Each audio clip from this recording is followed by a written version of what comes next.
At this time, I'd like to call to order the meeting of the Community Development Recommending Board, the City of Las Vegas. At this time, do I need to read the statement about the items taken out of order, or were we doing roll call first? Okay. At this time, Madam City Clerk, would you take call roll? Chair Miller. Here. Vice Chair McCoy. Here. Alternate Vice Chair Jordan. On his way.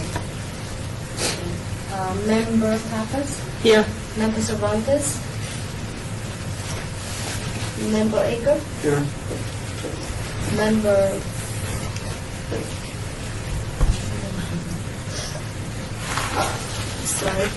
Hartley. Here. Member Aston. Here. And Member Guerrero. Here. And Member DeSalvio, Member McFadden, and Member McGregor, excuse me. Is that correct, Sean? McGregor. Thank you. Do I go to Ms. Bolster now for the statement in terms of we're in compliance, open meeting? Madam Clerk, are we in Yes. compliance? Yes, we are. Item agenda 3, public comment. Am I correct? Okay. Public comment during this portion of the agenda must be limited to matters on the agenda for action. If you wish to be heard, give your name for the record. The amount of discussion as well as the amount of time any single speaker is allowed may be limited. Do we have any public comment at this time? Madam Chair, Sean Bolster, staff, for purposes of our meetings, any public comment will be limited to 3 minutes. Thank you.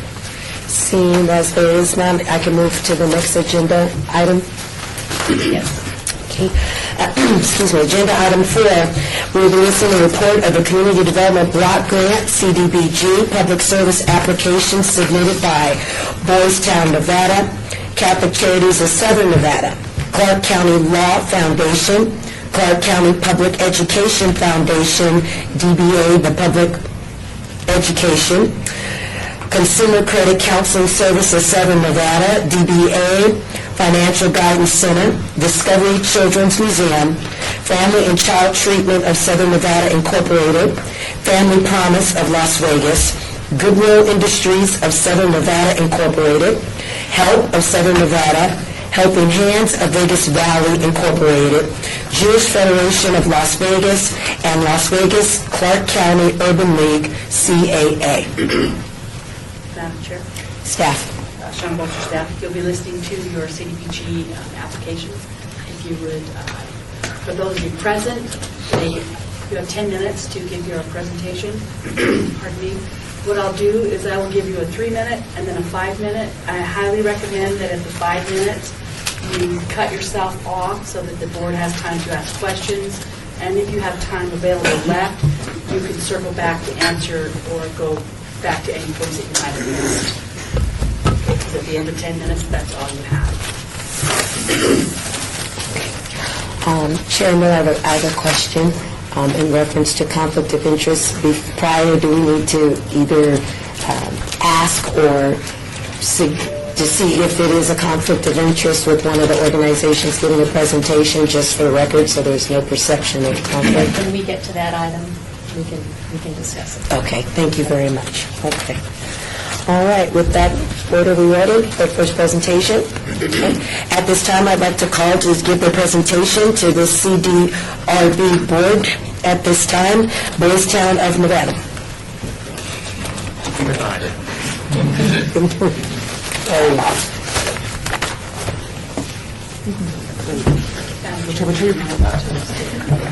Please, make sure you state your name for the record clearly. Thank you very much. My name is Howard Olshansky. I'm the Executive Director of Boys Town, Nevada. My name is Christine Singer. I'm the Program Director of the Family Home. And I'm Jack Malloy. I'm the Finance Officer for Boys Town, Nevada. Thank you for allowing us the opportunity to present our CDBG proposal to you this afternoon. I'm going to talk very briefly about Boys Town in general, and then Christine is going to talk predominantly about the program that we're applying for funding and the specific use of the CDBG funds. Boys Town is a national organization based in Omaha, Nebraska. It has been around since 1917, and it serves at-risk youth and families.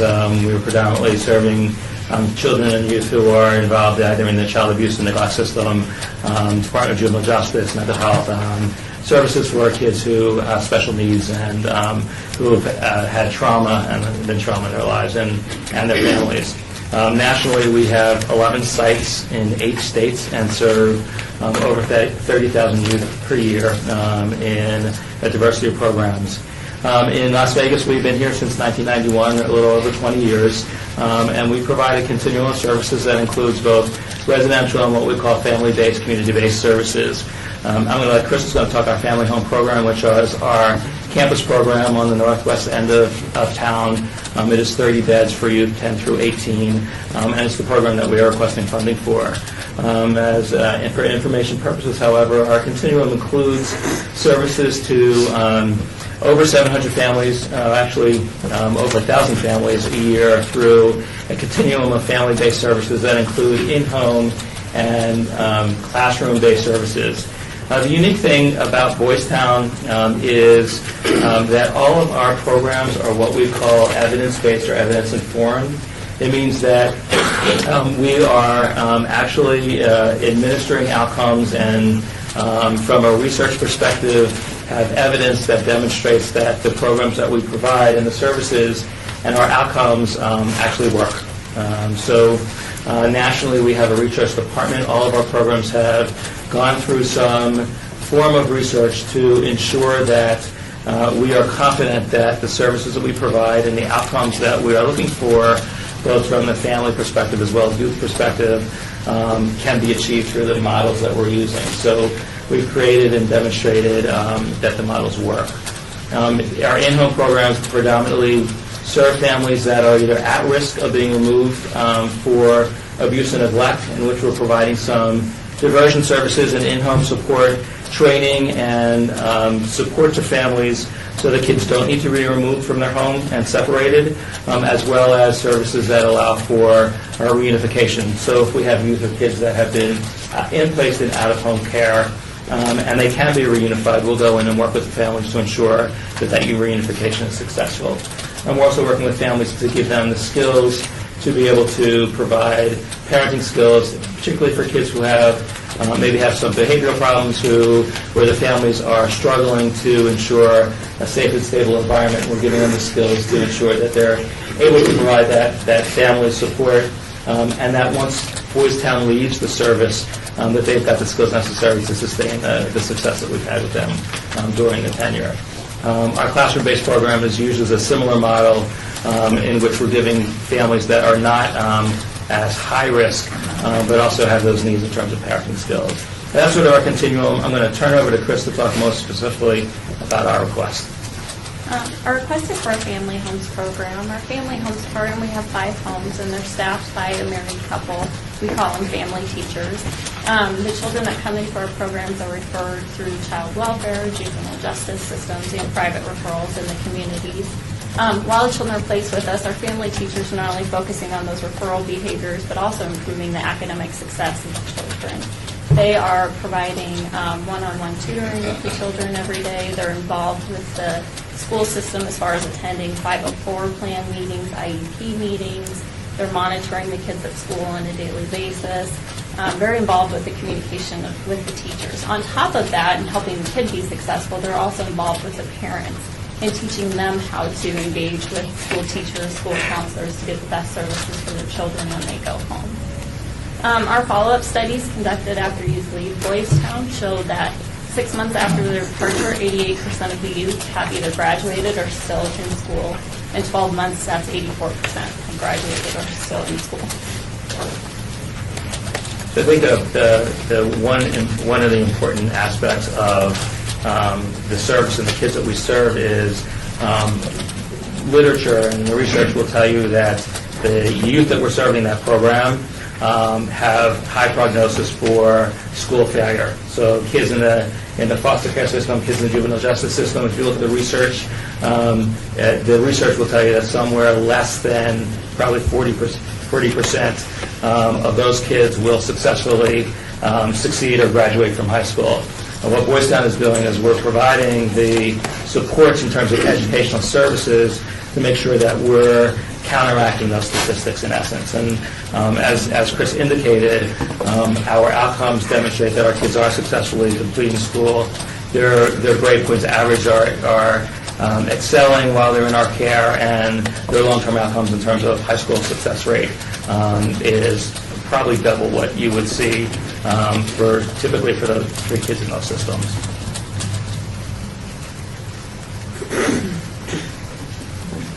Okay, we're ready for questions.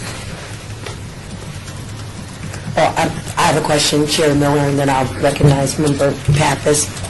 What other agencies work with you in terms of your support? You mentioned that they act in an advocacy position, going to 504s and IEPs. So what other agencies do you interact with or have partnership with when you're working for this educational support for your clients? Predominantly, we're working with, again, I said families, juvenile probation officers, DFS caseworkers. We work with Nevada PEP. We've worked with the Children's Advocacy Project, where they have certain attorneys that are assigned to assist with educational support. Thank you.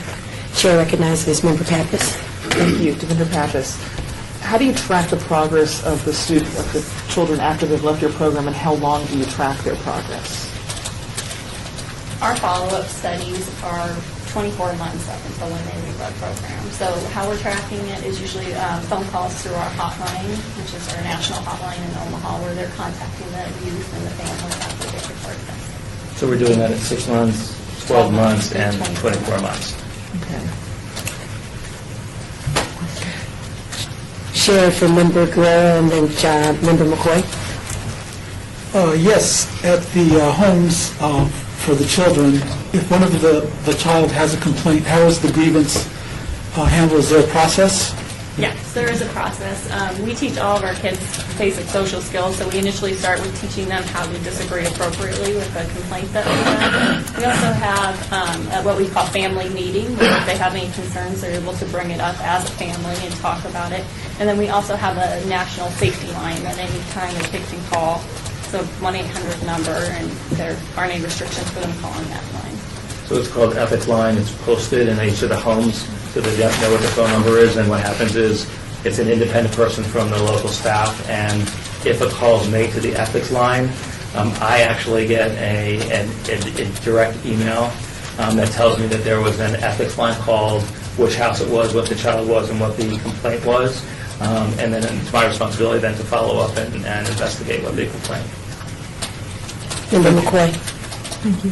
That was partially part of my question, but a follow-up with that is that I wanted to commend you on the success rate of the young men that are actually graduating in that program and the follow-up along with it. But I just wanted some clarification on the housing that you have and the couple that administers it. Is just one couple, or are there a couple per house? So we have 5 homes. There's one couple per house. We have something called an assistant family teacher who fills in, so the couples, do get a break. But the structures that they have, there's an apartment in each home. That's the family couple's home. It's their apartment. So when the assistant family teacher is taking over and supervising and working with the kids, they do have their own apartment. But the structure is, and the goal and the model is to create as much of a family-like environment as we can. So it is really that couple's homes. If you visit our campus, you'd see their names on the mailboxes, and you'd walk into the homes, you'd see the Spelman home, and they decorate it the way they want it. So it's very much ingrained in terms of their style and their likes and dislikes. And what's really great is they incorporate the kids into making a lot of those decisions so that it feels like their home. 30 seconds. Member Pappas. Question number 6, have you applied for state funds? Everything's listed as 0. Why haven't you applied for any other funds from any other agencies? We bill Medicaid for some of our services, and most of others is philanthropy. To be honest with you, historically, we've not really aggressively pursued others. Sorry. Thank you. All right, thank you very much for your presentation. Members, at this time, I would encourage you to vote. Well, we'll be able to go, excuse me, Member Pappas, Dr. Sean Bolster, we'll be able to go in later from home and take a look at this? Yes. Okay. Yes. I would recommend that if you use your notes section to make your notes on or to go and explore Thank you very much. at your leisure. Thank you very much. Thank you. Appreciate your time. Thank you. As a reminder, the question was on your notes. Your notes are private. They're only for you. You can print them out, you should look at them, but the rest of them.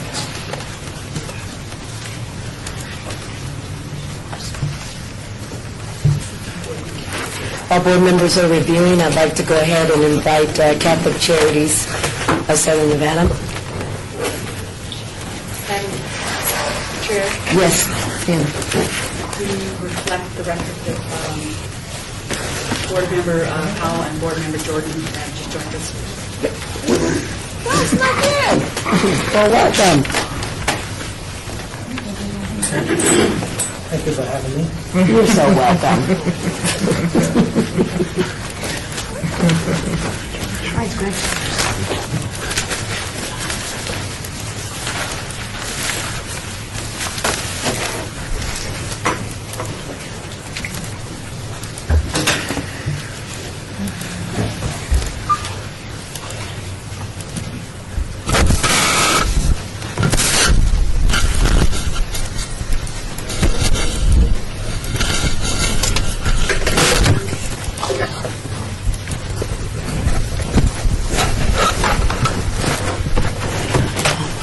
Question for staff, Ms. Purser. Again, staff will be going in and doing the administrative scoring because I don't... That's correct. Okay.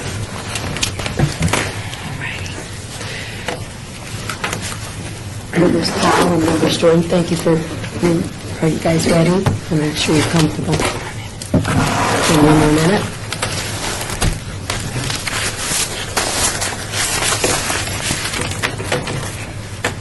On Catholic Charities. Thank you.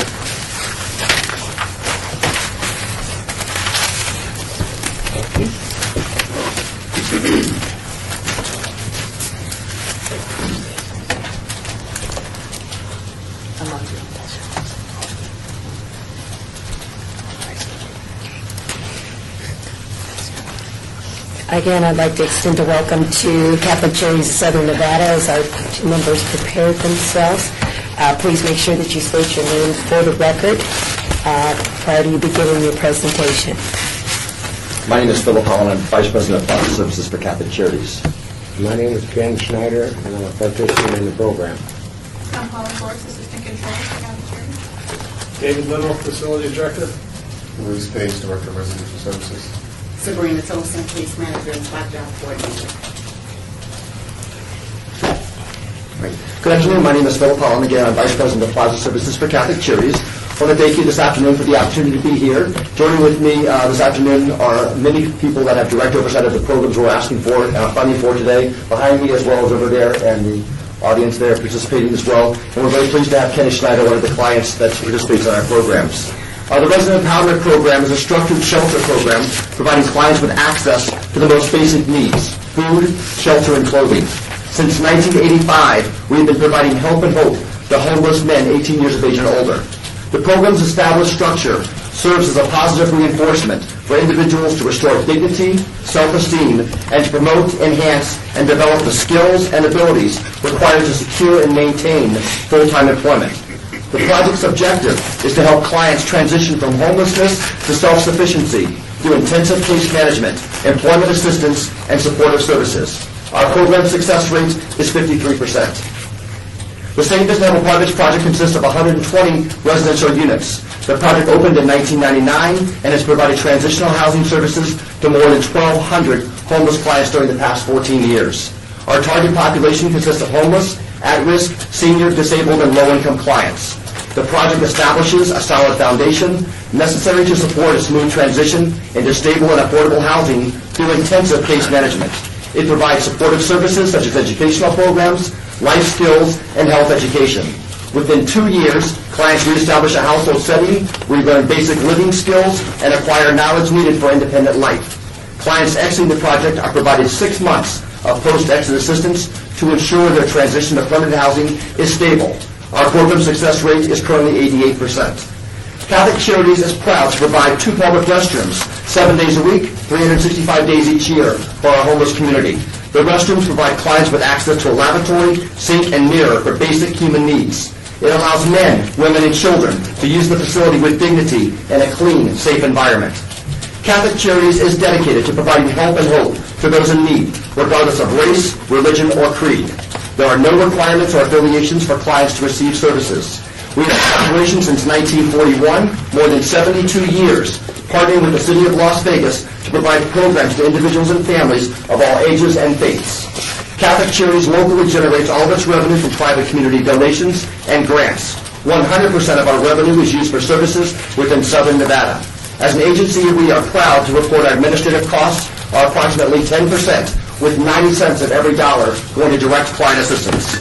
We thank you again for your time this afternoon, your passion for providing help and hope to those in need, and in closing, I'd like to turn it over to Kenneth to share a short story. My name is Ken Schneider. I'm a client of theirs.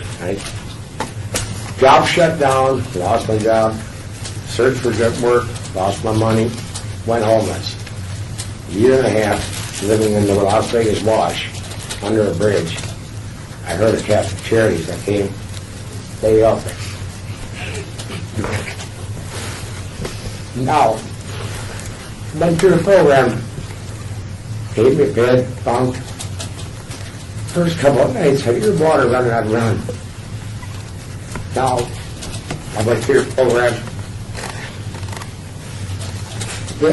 sent to didn't walk. They got laundry. They put me in a store. A couple months later, I got hired. Got a job. Went to another session. Now I've got an apartment, working steady. It's beautiful. Really being out there all this weather. These people could be. I'm 65 years old. I feel like I'm 20. All because of these people and what they give you. Everything I've got. These people. I don't know what to say. They're good people. I got three. I've never had an award in my life, except a discharge from the military honorable. I got this today from one of my bosses. Read it. Let's read it real quick. Great I'm job. sorry. This certificate is awarded to Kenneth Schneider. To hereby awarded the certificate for all that you do, whatever is worth doing at all is worth doing well. Signed, Diane Hutton. We open That's it the supervisor. up. We open it up for questions. Member Guerrero. Yeah, first of all, I'd like to thank Kenneth Snyder for sharing his story. We're so happy that Catholic Charities was able to help you. Can you talk a little bit more about the bathrooms? Are they porta potties? Public restrooms are actually two full-size restrooms that are an add-on to our main archway and part of our dining facility. So they are full-size and not porta potties. They have running water, hot, cold water, and basic needs that you'll need. Thank you. Member McCoy. I want to echo what he said. I want to thank you for sharing your story with us as well. And I also had a question about the bathrooms, you call it. They're on your facility, is that correct? Why is there a need to have external bathrooms when you have bathrooms already a part of your facility? Help me understand that, please.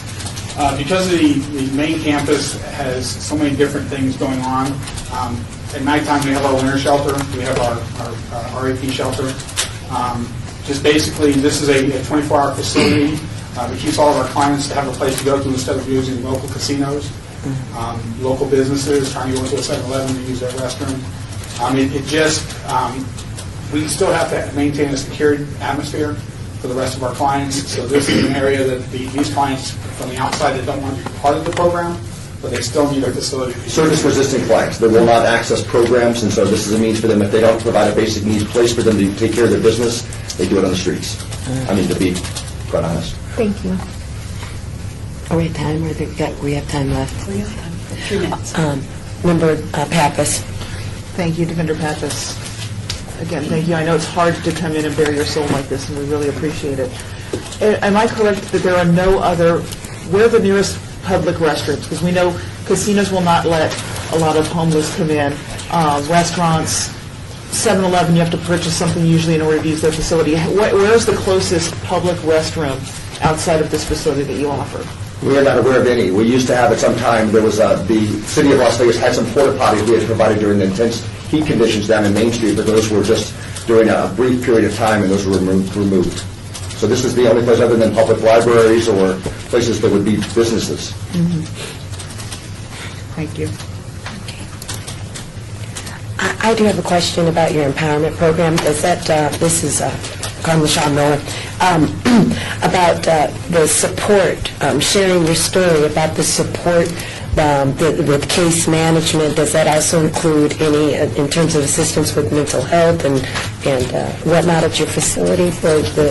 At this time, we're not able to equip the mental health, but we have partnered with other organizations to assist us when we have extreme cases with our clients.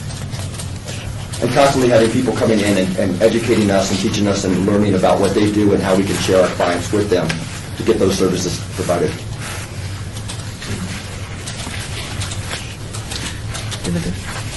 Member Pappas? Thank you. Senator Pappas, for your resident empowerment program, what is your recidivism rate? I know you have a 53% success rate. What's your recidivism? Do you? We would say we probably right around 30-35%. And how many times do they bounce back, do you suppose, before they are successful and able to stand on their own? Usually between 2 and 3 times. Thank you. We've got 1 minute. 1 minute. Any member have any further questions for Catholic Charities at Southern Nevada? Seeing none, I'd like to thank you for your presentation, your time. Mr. Schneider, thank you very much for coming. We appreciate it. Thank you all. Have a great day. To make your notes at this time, members, if you are comfortable scoring, or if you'd like to make your notes. It looks like other people are going to need them, so much fun. I just need the chairs there. Thank you. While board members are making notations at this time, I would like to call forward the Clark County Law Foundation to prepare for their presentation. Thank you.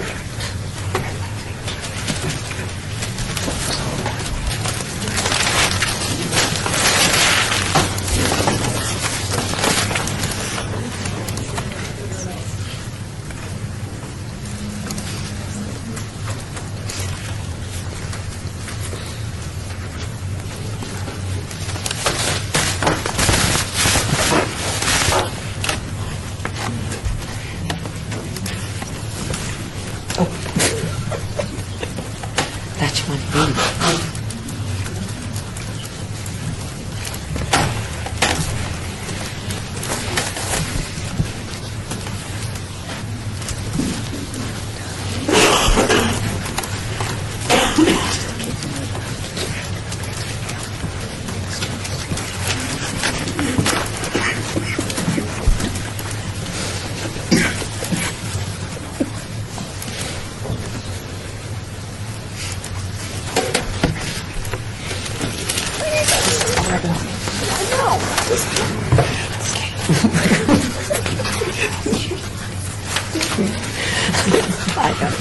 Okay, members, you ready? Yeah, Member Hartley. Member Hartley, I have a question for staff. This is the first time that applications haven't been broken down. Programs haven't been individually applied for. One organization can apply for a grant with several program components. That is correct. So my question is, when the funds are allocated, do they have the ability to shift those funds among those programs? It depends on how you allocate them. If, in the case of an agency that has applied for 3 program components and you say you're going to give that agency $30,000, you can say you want 10 for each, component. Stipulate how it's, Yes, because I have to write a contract based on how the funds are allocated. okay, because this is different. Yes. It's Just going a to be tad. challenging. Okay. All Well, right, thanks. A little, maybe. We can do it. I'll help you.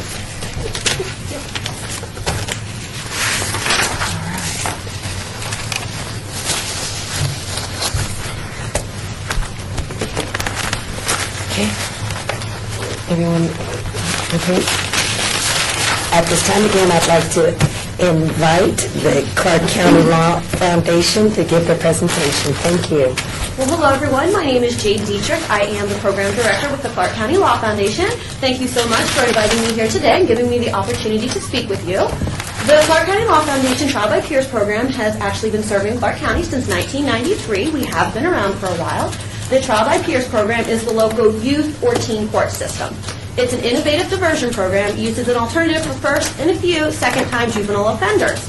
This program gives juveniles hands-on experience within the legal system and allows youth charged with minor misdemeanors to be tried, represented, and sentenced by their peers, other teens.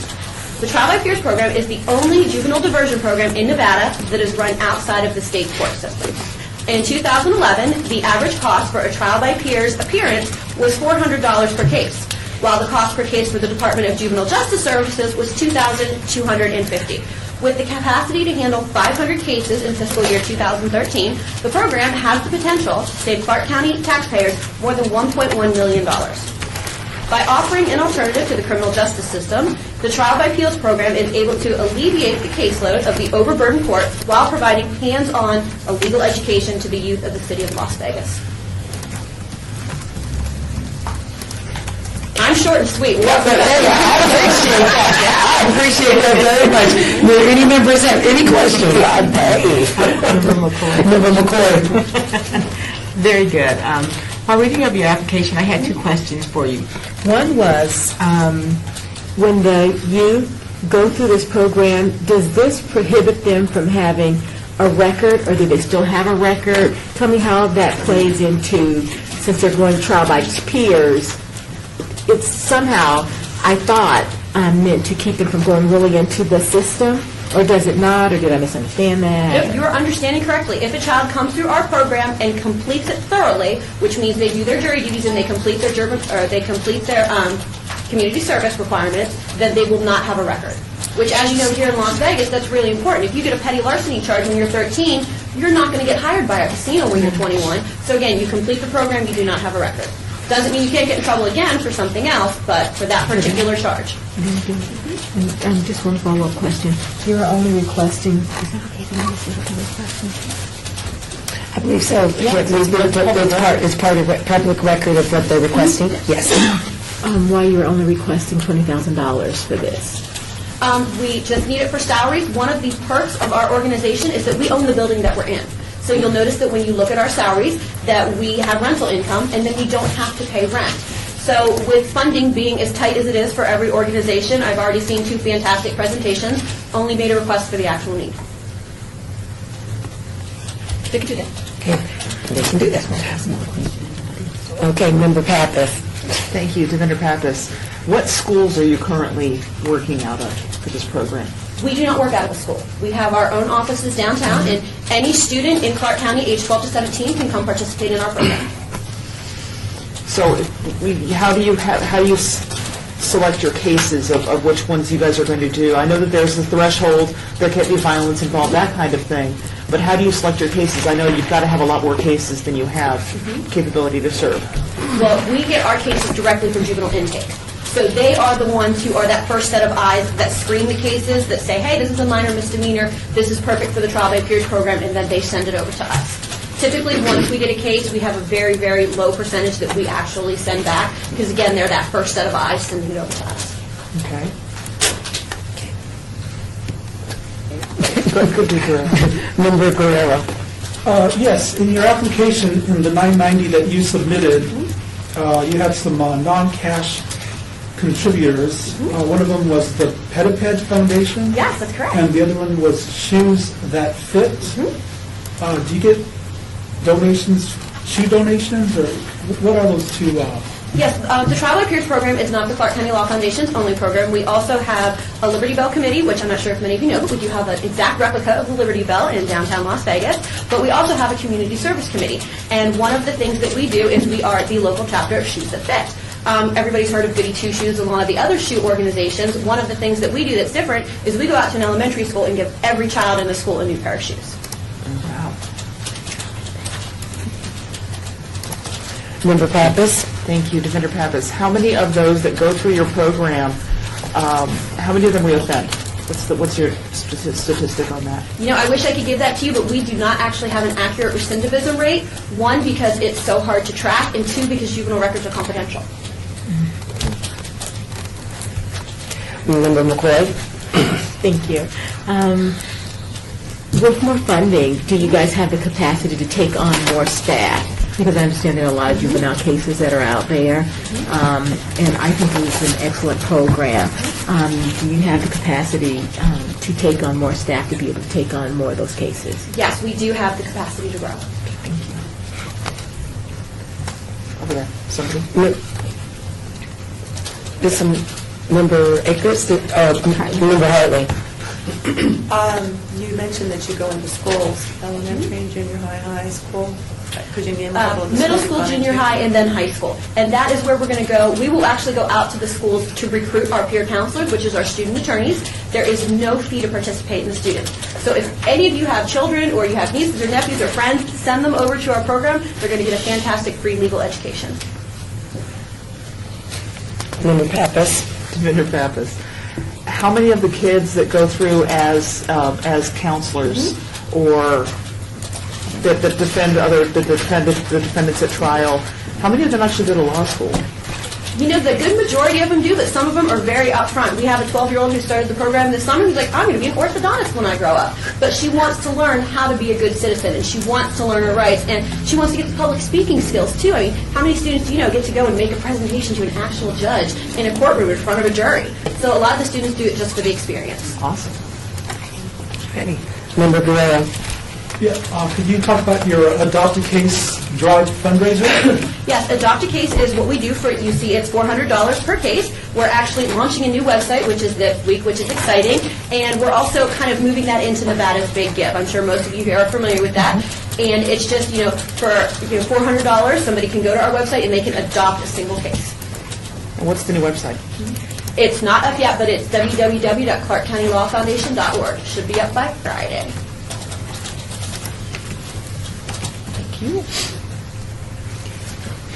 Any members have any further questions? How much time do we have? 2 minutes. I have a statement. 30 minutes. Defender Pappas. I just want to say, I love your program. In the past, you've brought students in that are participating in the program. They present so well, and what we see, if I'm not mistaken, if a defendant is found guilty, typically part of their sentence is going to be participating in a jury or continuing to participate in the program, plus some community service, et cetera. So they're giving back, they're getting fully immersed, they're getting to really see what's going on. Oh, yeah. And how many of the students that are defendants at one point, do they ever come back and apply to the program for the rest of it? Yes, we actually get roughly 3 or 4 of them a year who went through and said, this is pretty cool. I want to be a student attorney. Oh, very cool. Really? Any other members have any further questions for Clark County Law Foundation? Having none, I'd like to thank you Can I very actually much. make a quick closing Yeah, statement? you sure can. You got time. Honestly, sitting here chit-chatting, you really don't get a chance to understand the program. If anybody ever wants to come watch one of our court day cases, Sean has my email address. Tonight, we are actually at North Las Vegas Municipal Court starting at 5:30. One of the things that's really exciting is tonight we have 2 not guilty cases. So there will be witnesses subpoenaed. It will be an all-out full court trial. The only difference is the attorneys and the participants are all students. So please drop me an email if you ever want to come out and watch one of our cases. Wow. I love that. Very Awesome. impressive. Thank you. Thank you very much for your presentation. Thank you so much, everyone. Have a good afternoon. Thank you. Members, at this time, you want to make your notes.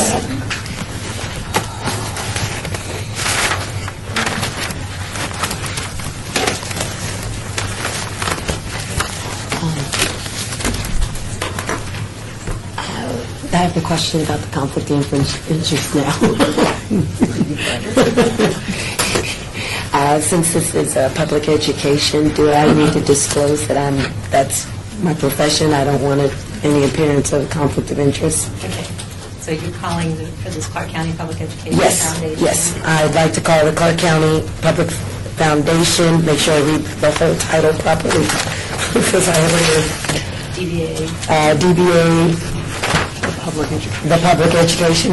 Okay, then try to ask. Yes, ma'am. You are, what is the question and where are you employed? I am employed for the Clark County School District, Okay. so I want to make sure that there is no appearance, or if I need to excuse myself at this time, or am I okay? Having read the application, and is anybody else affiliated with Clark County School District on the board? I am. Okay. A.K. Sal. Thank you. Having read the application, will you be somehow benefiting from whether there was a direct conflict? No. So why don't you make a statement for the record? Okay. What you do, you know, who you're Okay. employed by, and that you've read the application, and, you know, in your opinion, you just want to divulge for disclosure purposes that you are employed by Clark County School District, that in your opinion, you are not going to be directly benefiting from the proposal, the application that's submitted by the Clark County Foundation. Okay, so do I do that just for myself, or do I do that for the benefit of my colleague, or does my colleague have to make the You can same do it yourself, statement? too. Okay. Individually. All righty. So prior to them making the presentation, we'd have to make Do it that right statement? now. And that- Okay. and based on that, we believe that you can still go. Okay. All right. With that being said, before that, this is Chair Carmen LaShawn Miller. Having reviewed this, the application for the Clark County Public Education Foundation, DBA, the public education, upon reviewing of the application, as I am an employee with the Clark County School District, I do not feel there is a direct benefit, but I do want to introduce into the record for clarification that it would not affect my decision, nor would I benefit from the programming that they're submitting. Now, do I direct now to Member Powell?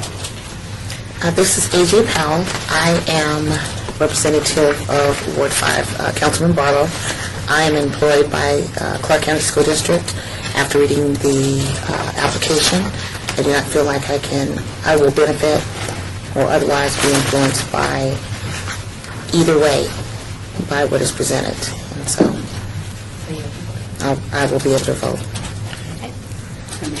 Member Jordan, also. I'm also a member of the Clark County School District. In regards to Clark County Law Foundation Trial by Peers program, I will not be benefiting from this program in any state, and will be voting thereof. In regards to Clark County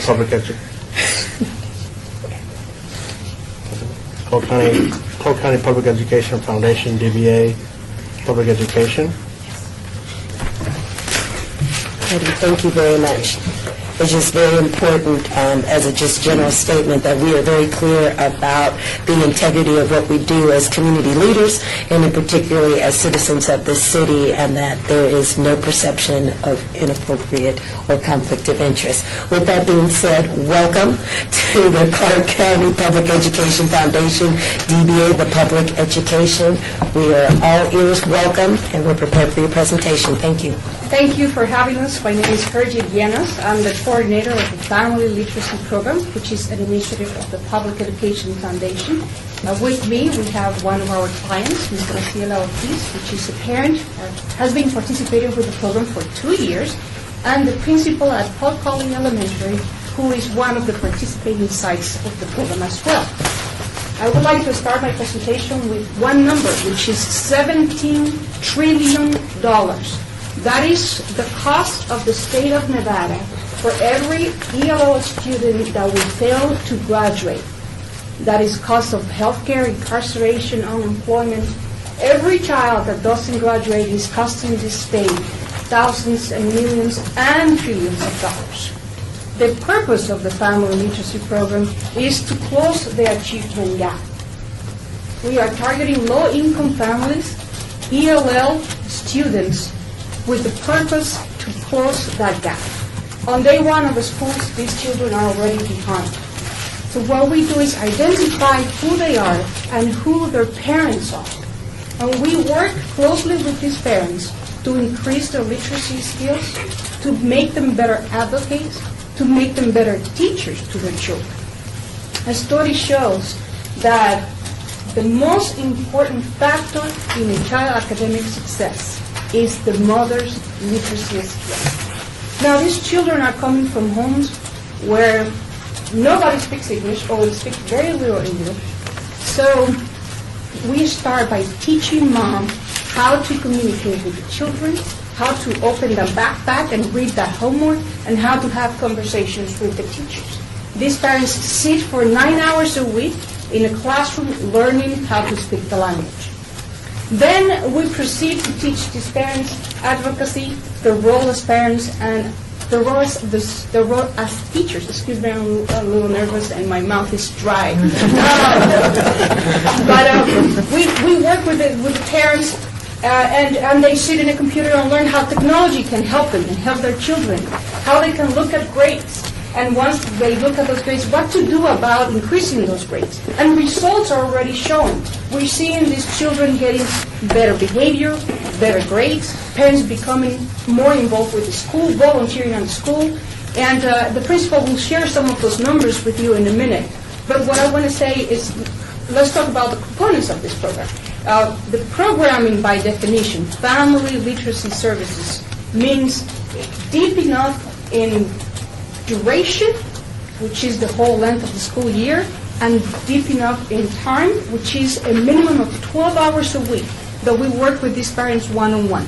They sit in the classroom with their children, next to them, listening to what they're learning activities with them, taking those educational pieces to a teacher that then debrief what they saw, what they observed, and how they can implement the same techniques at home. And then we work very closely with the staff at the school, with the literacy coaches. And then we pull those children out and give them tutoring and give them extra support. And at the end, what we're seeing is an amazing result. And to prove it, we have Graciela here, who started 2 years ago speaking a lick of English, who is now going to a GED program, who has lost 20 pounds after receiving our nutrition class, who is now going to the gym, who has now have 3 children that are achieving very well and good grades at school. And with any further introduction, I would like her to be the one to tell you her story. What you have in front of you is how our March calendar looks like. And you will see that our program differs from many other programs in the sense that it's not just a literacy activity, but it's a complete program with many activities and many components in it. And we are collaborating with many organizations, the Urban League, which brings Read and Rise to our program, with the Spreadboard Nevada that brings books to our program, with the University of Nevada Reno Corporate Extension that brings the family literacy storytelling to our program. So this is a combined effort of many organizations, and that is showing amazing results. Graciela, it's all yours. Take the floor. Hi, good afternoon. My name is Graciela Ortiz.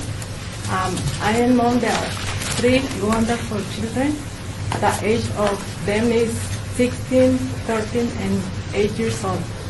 My youngest son is enrolled at Paul Coley Elementary School, and I am here to talk to you how I support the Family Literacy Program and how it changed my life. I was enrolled before in the Notary program, which helped me to change some heated habits for the best. And I was also enrolled in the Child Awareness. ESL helped me to learn more English and be able to help my children with homework, to communicate and speak English. Like that, school teacher and my children speak. And it has helped me to grow, and I have more confidence, and I feel better and about myself. I have moved to another step. I'm now enrolled in the GED program. I go to class twice a week, and my children are proud of me. I say them, if I can do it, you can do it too. And even better. I think that education is so important for the family because this helps the child to be successful, to get successful. This program is helping so many families like me, and this is why I support this beautiful program. Thank you for the Public Education Foundation for giving me the opportunity to be a better person. Thank you to the Paul College Elementary School for having this great program, and thank you for letting me share my story. Thank you. You have about 3 minutes left. My name is Ellen Stamen, and I am the principal at Paul Colley. And I have to say, it brings tears to my eyes to hear Graciela speak because I know she speaks on behalf of many of our parents who come to these classes. We were involved in the Toyota Literacy Program, which was a $500,000 grant that 4 different schools in Clark County School District participated in, and unfortunately that grant has run dry. And as you all know, education funding has run dry as well. And so we are trying to bring to our families as much as we possibly can to help them to help their children at home, to accelerate their learning, because as Hergy said, many of our students come to school in kindergarten completely unprepared. They don't know the letters to even begin to know sounds to come with those pre-reading skills. And so sometimes we need to spend time with parents to help them. So now as we have these classes going on, we have parents coming to classes with their children in a stroller because they understand the importance of the education programs that are going on here. And it isn't just one specific thing. It is a combination of other outside agencies that are donating services to our school. The Public Education Foundation helping to coordinate those services and act as a community liaison for us, to work with our parents, and then having our teachers run classes for the parents to come in to understand, how do I use the computer to check on my child's grades? How do I help my child? But that specific sitting with your child in class, what we call parent and child time, PACT time we call it, that I think is the most powerful piece of this program, specifically in K through 3, getting those children to be able to work with their parents at home because they don't get that time at home with parents where they're reading in English. But when parents can come and sit side by side with them and they understand what the teaching is looking like in class, and now I can duplicate that at home, the success has been wonderful. Okay. For 1 minute. One question. Okay. Any members have any questions at this time? Member Guerrero. Yeah, first of all, I'd like to thank Graciela for coming here and sharing her story. I wish you lots of luck. Te deseo mucha suerte. My question is, the Clark County School District Superintendent Dwight Jones has created an assistant superintendent position to oversee a new English language learner department. The district has 53,000 ELL students. Will Family Literacy Program be collaborating with Lucille Keaton, the new ELL superintendent? Everything that the Public Education Foundation does it in collaboration with CCSD. In fact, the GED program is coming through the adult GED CCSD department with Jennifer Kaiser, and the English piece of the program is provided through CCSD ILS department. So everything that we do is part of the vision that the superintendent has for the education in Nevada. I'm sorry. That's it. I know you're answering the question, but please tell me at the time. Thank you. Thank you so much for coming. Gracias. Members, go ahead and take your notes at this time, please. Excuse me. That didn't sound too good. Thank you. I like that. Thank you. Thank you very much. You sent me the love. Thank you. Really, Sandra? Really, it's something like that now. Thank you. Lord have mercy. While members are taking their notes, I'd like to ask staff, is it possible that that the members be allowed to take a recess after we do family and child treatment of Southern Nevada? I know we're hitting about the hour mark, and I know we have a time limit. Is that possible? Instead of taking it at 3:10-ish. Okay. We're running a tad late. We're running a tad late, so okay. All righty, so do a recess at 3:10? I have our recess at, you have Consumer Credit Counseling. Okay. Then Discovery Children's Museum, and then FACT, and then a break after FACT, but if you need one sooner. That's what I said, the fact, after the Yes, that's family fact. tree, yeah. My bad. After that, yeah. Yes, ma'am. Okay, that's what I was trying to, I do realize we're running a couple of minutes late, but I wanted to give members an opportunity to stretch and take a break. Okay. At this time, I'd like to ask Consumer Credit Counseling Service of Nevada, DBA Financial Guidance Center, to come forth and prepare for their presentation. Thank you very much. Oh, my goodness.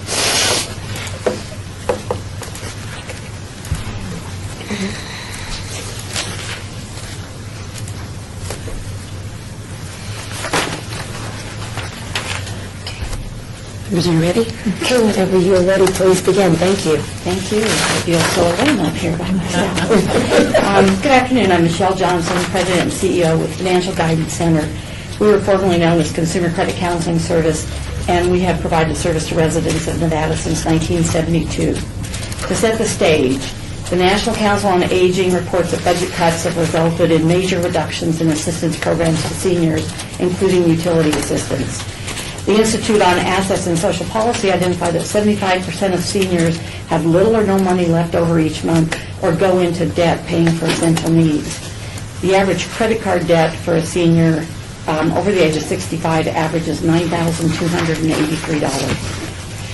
FGC is requesting CDBG funds to serve a minimum of 150 low to moderate income seniors residing in the city of Las Vegas.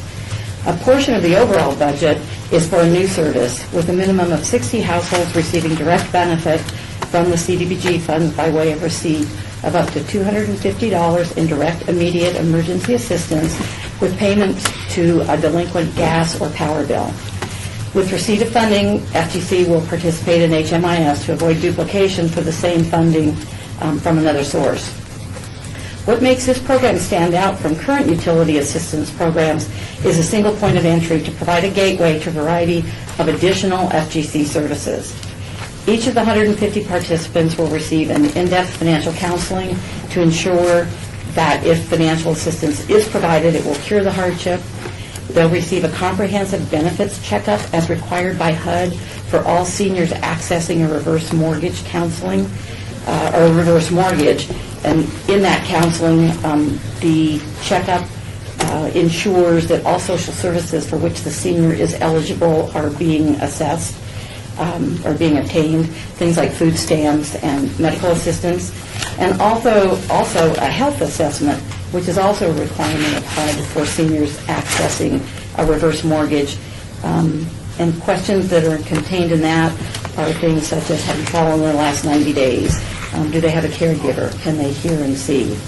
As well as access to other agency services we provide, such as free tax preparation.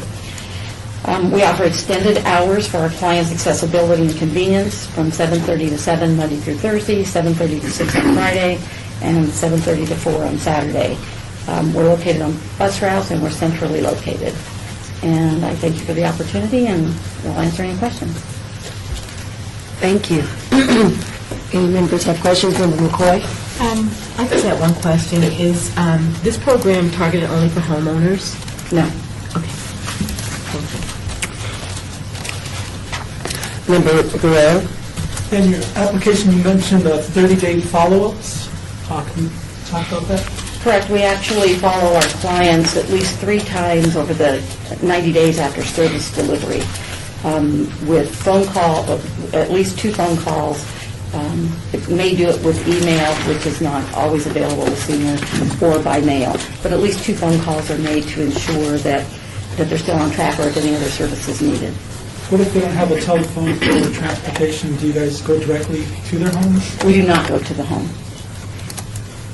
So you don't provide follow-up for seniors that don't have a telephone or transportation? To be honest, we've never had an issue in somebody not having access to a telephone. If transportation is an issue or they're unable to get out of the home, we certainly provide service by telephone and by internet as well. Not nearly as effective, but it certainly is available. Member Pappas? Thank you, Defender Pappas. Question number 26 on the application. Has the agency applied for fiscal year 13-14 CDBG, Clark County, OAG, ESG, or state funds for this program? Or do you intend to apply? You put 0 for all of the different governmental agencies around. Are you not applying to any of those? You're only applying to us? We're not. The program has a small budget and is a small portion of our overall budget. Our agency is providing the additional cash needed to get the program off the ground. And we do apply for funding through those other sources, just not for this program. Gotcha. Thank you. Member Pappas, do you have another question? I do. Member Pappas? If no one else is... Oh, there's someone down here? Okay. Member Powell, sorry. Hi there. I had a question about the energy assistance for seniors with the rates going up. Is there a limitation on how many times you can help a senior, say with issues paying their bills? Or how do you decide how many times you will help them? We propose to assist only once in the 12-month period. Okay. Member Pappas? Thank you, Defender Pappas. How do you determine, I'm sure you've got a whole lot more applications than you have funds available. How do you determine who is going to be selected to receive those funds? It honestly will be on a first-come, first-served basis.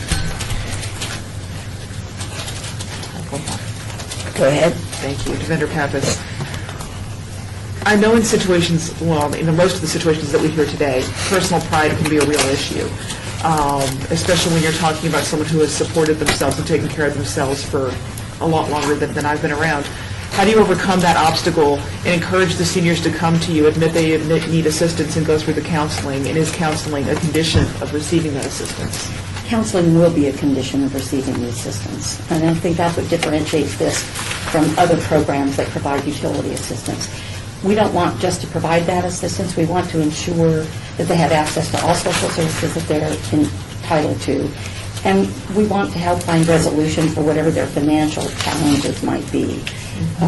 We partner with a multiple number of other social service providers within the valley that we can put them in touch with. The housing crisis, even though that was primarily homeowners that were affected, but the housing crisis has caused an entire population that never had to access services in the past to access. So they don't know how to navigate. And that is a huge number of the folks that we see that need assistance in finding what might be available to help them meet their monthly requirements. Thank you. Any members have any further questions? I've got one more if there's no one else. I'm going to limit you to 3. Just kidding. Go ahead. Defender Pappas, how does the word get out? How do your clients find out about your services? We've been in business for 42 years. With the partnerships that we have, with the different programs, I mean, we have a huge variety of different financial services. Our tax side, we partner with AARP and provide free tax preparation to over 2,500 households a year. So just between all of the free media that we're fortunate to get, we do some paid advertising, and an awful lot of outreach with other community partners that make referrals. Thank you. All right. Thank you very much for your presentation and answering our questions. Thank you. Well, thank you. Members, at this time, please make your notes.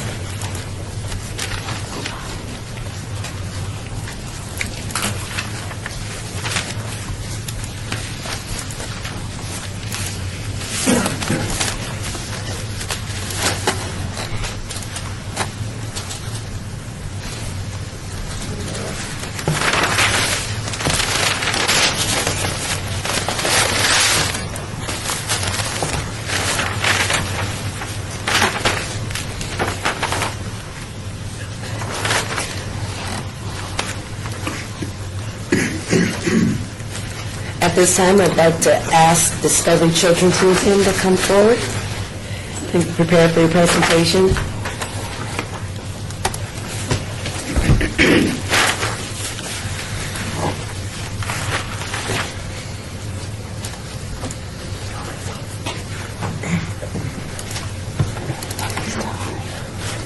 Oh, that is nice.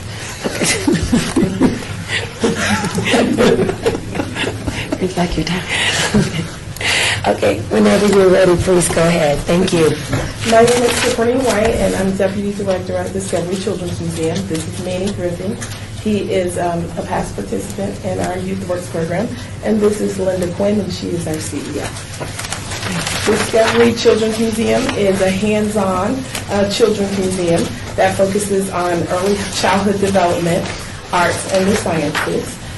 We teach everything through hands-on exhibits and programming. One of the ways in which we reach out to the high school population is through our Youth Works program. Typically, we serve 0 to 12 with our exhibit platform, but you know, when you're in high school, it's not cool to come to a children's museum. So we allow high schoolers to come in through our Youth Works program. It's a volunteer and internship program, and the main focus is to help the high schoolers graduate from high school. We do that in a variety of different ways. We have training, job skills training. They are facilitating experiences on our museum floor for our visitors. We help them with presentation skills. They learn the content through working with the exhibits, and we know that they know that well because then they're able to facilitate that to our visitors when they come into the museum. Manny is a participant that was in our program. He just graduated this past summer, and he is still with the museum, and I'll let him tell you a little bit about what capacity and where he started. So my name is Manny Griffin, and when I first started Youth Works, I was a volunteer, and I came in with 2 Ds on my my mid-semester report card, and I wasn't really confident. At the end of the semester, I ended up graduating with a 3.24, and I'm the first in my family to attend college. I'm actually dual, so I'm doing UNLV and CSN 16 credits this semester again. Youth Works was my only financial during my senior year due to both of my parents were laid off. My dad received diagnosed with diabetes. Youth Works taught me responsibility that I never thought that I didn't know about. I always thought everything was going to get to me. You know, I was going to live off my parents like all my other friends did. But Youth Works taught me to prosper and be the Manny that everyone loves and everybody wants to be around. Youth Works, for me, was a key movement during my senior year. I know how to be social, I know how to communicate, I know how to come to talk to people. Not afraid to talk to people anymore. The program is a great key for high school students. It's a great participation. You know, I was doing it for Canyon Springs High School before I could give my volunteer hours because I thought, you know, just going to do this if I could graduate. I ended up staying because the program was a part of me, and it caught me by surprise that a program I didn't believe businesses, operations could come family. This is my second family from home. And I believe that Youth Works really made me who I am today. And I appreciate both Tiffany White and Linda Quinn for that opportunity in life.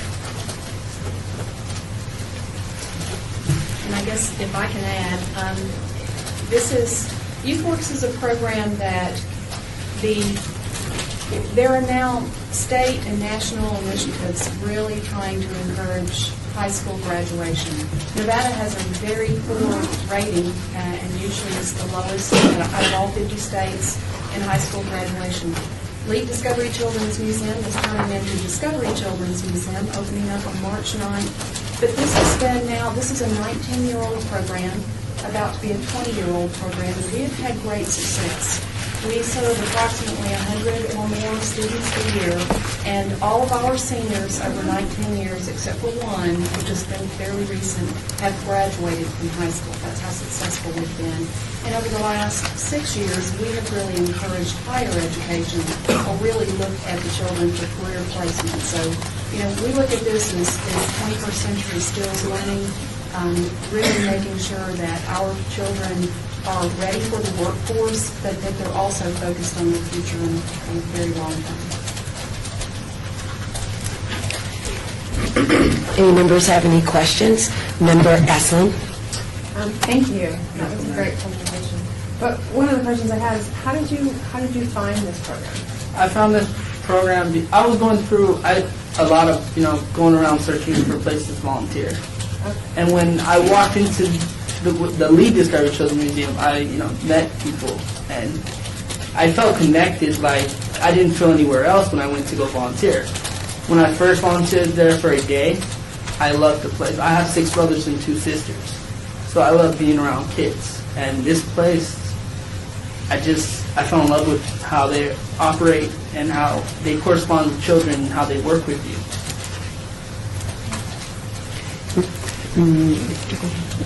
Go ahead, Member Eslin. I was just going to ask, how do you reach out to the schools so that, because a lot of kids might not be as outgoing as you. You seem very, very confident. We work with the CCSD Partnership Office. We work with the guidance counselors. So we target certain schools that are close to the museum because this is an at-risk program. We want to make sure that transportation is not a barrier, that they can get there easily. So we target those schools. We go in and talk to the guidance counselors there, give them the applications. If they will allow us to talk to the students, we do that. In most cases, they are then presenting to the students the information. We are also registered with CCSD as a community service opportunity for the students as well. Member Guerrero, please. Thanks, Manny, for sharing your story. When Discovery moves to Symphony Park, what will change besides more space, different location?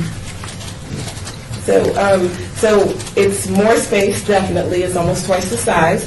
It's a different location. All new exhibits. There's 9 exhibit galleries. We are addressing content in a different way in this museum. Linda did speak a little bit about 21st century skills. We have made sure that all of our exhibits are applicable there. We've used research in the museum field, regionally, nationally as well, to make sure that the exhibits are a family learning environment, that the parents are not just observers of the experience, they are actually participating with the students in the museum. And then, obviously, there are programs that we have that are very successful. We will be continuing those programs as well. Thank you. Your question was already answered, Member McCoy. Do we have time? About 2.5 minutes. I was just going to follow up on Guerrero's question. Now that you're moving to a new location, currently the location that you were in, you targeted your feeder schools to make sure that they had access. Will those same feeder schools be the same? They will probably be the same. We're only a couple of miles from our other location. It may seem a lot different to people, but we're right around the corner. Okay. So it's the same neighborhood, so we'll be pulling from some of the same schools. Okay. Great job, Manny. Thank you. Member Hartley. Member Hartley. My first question is real quick. How many kids do you have enrolled currently in the program? Currently, we probably have about 25, 30 youth right now in the program. We serve over the course of the year 100 to 150, and most of those students are served in the summer. In the summer, okay. That was another part. And then Are you no longer going to be affiliated with the Leap Foundation? Mindy, do you want to talk about The that? the Leap Foundation, they are a foundation that will sunset in the next few years, which means they'll dissolve the foundation. They have been supportive of our move. So when we talked to Ms. Dixon, she basically said that she was proud to have been part of the first 20 years. We've served over 2 million visitors coming in our building in 20 years. And so they'll have a recognition inside our building and are supportive of the move to Central Park. Thank you. I didn't realize that they were phasing out. Okay. Less than that. Less than a minute. Any further questions from any members of the board? Okay. With that, Manny and our guests from Discovery Children's Museum, thank you very much for your presentation. Thank you for the opportunity to be able to present. Members, please make your notes at this time, please.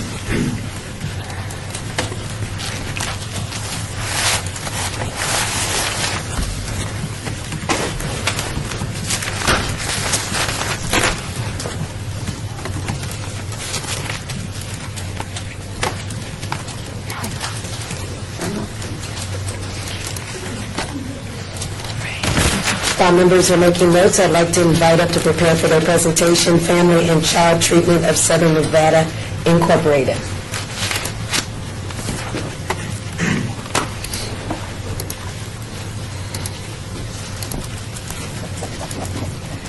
And just a reminder, please make sure that you state your name for the record.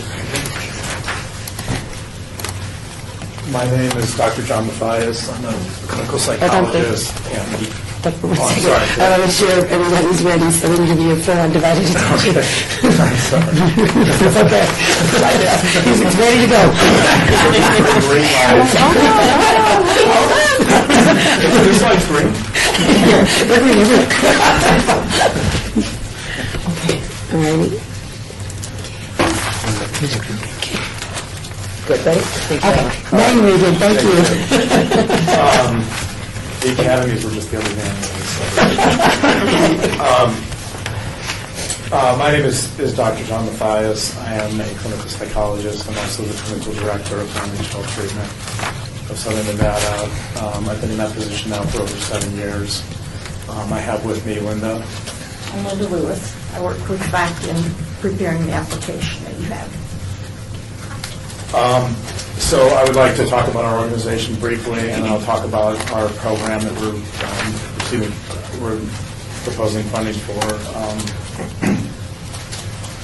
FACT was established in 1979, and we were incorporated in 1983. So we're actually one of 2 of the oldest community counseling agencies in Las Vegas. So we've been doing it a while. I don't think a lot of people know that, but our mission is to help families, adults, and children overcome and heal from the traumas of abuse, neglect, and violence. Initially, we worked primarily with sexual abuse and everything surrounding sexual abuse. We helped try to bring families together to experience that. But over time, over the last decade, we really moved more towards trauma and working with all types of victimization. Working with trauma victims happens to be my specialty, so that's something that's very dear to my heart. We have a number of programs. Maybe you can help me with something. Okay.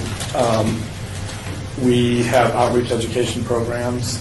We're in the school district. We help children develop self-protection skills.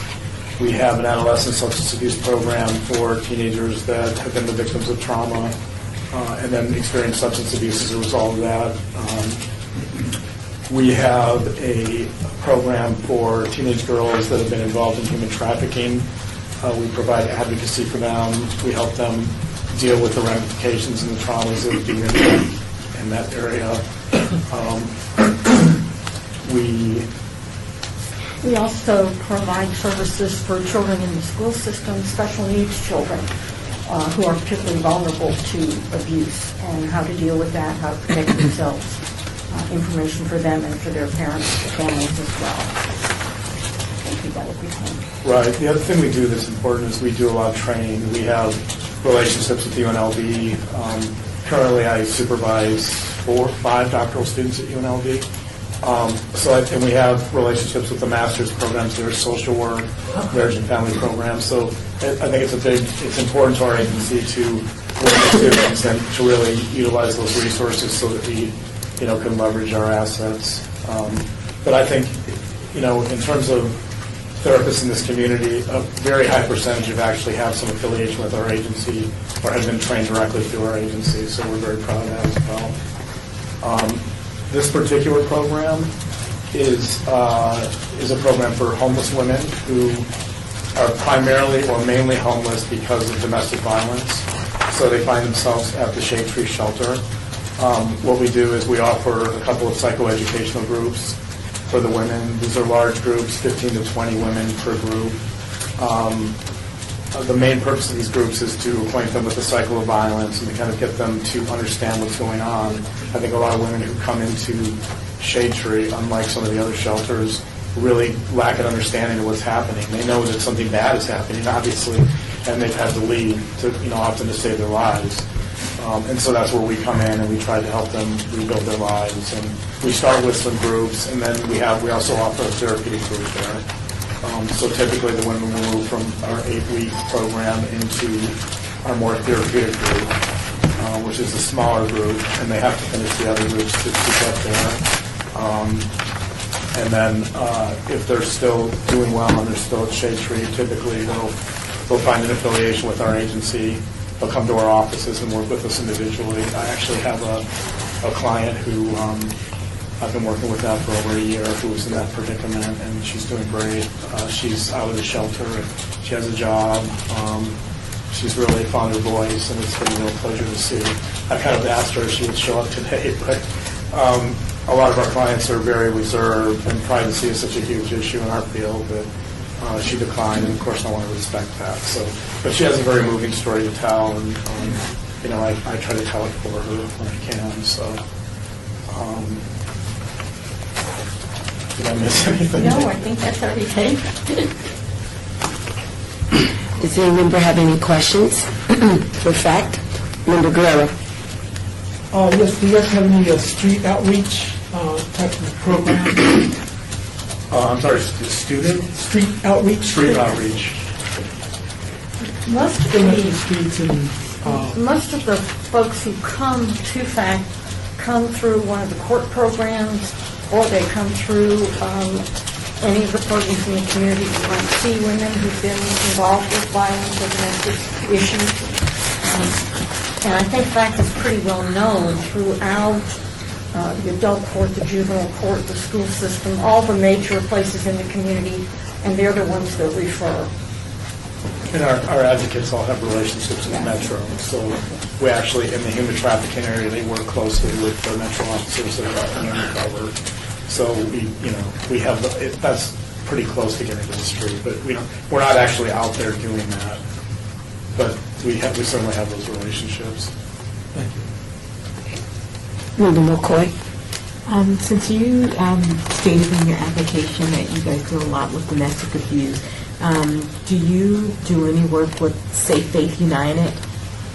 I know that they're a domestic violence advocacy small group that's out there that has a lot of battered women that might not necessarily go to Shade Tree that are in need of counseling, such as what you guys offer. What is your outreach to other entities or women that are in a similar situation that might not necessarily go to one of, like, Safe Nest or Safe? Or is there any? No, we pride ourselves on our community collaborations. Obviously, having been in the community 30 years now, we're always open to working with other people. And so that's especially in our niche. So we have relationships with Safe House, with Safe Nest, with most of the shelters, obviously Shade Tree. I'm not familiar with the particular organization you're talking about. Are they relatively new in the community? Yeah, I think that she's fairly new with that, but I was just asking in terms of outreach and client services that might be able to benefit from what you have to offer. Yeah, we're always collaborating. I know a lot of the clinical staff at the other agencies, and Sometimes they'll refer us cases that they feel like, a lot of times they'll get cases with children, children that have been witnesses to domestic violence, and they don't really know what to do with that. They're more apt to work with the adults.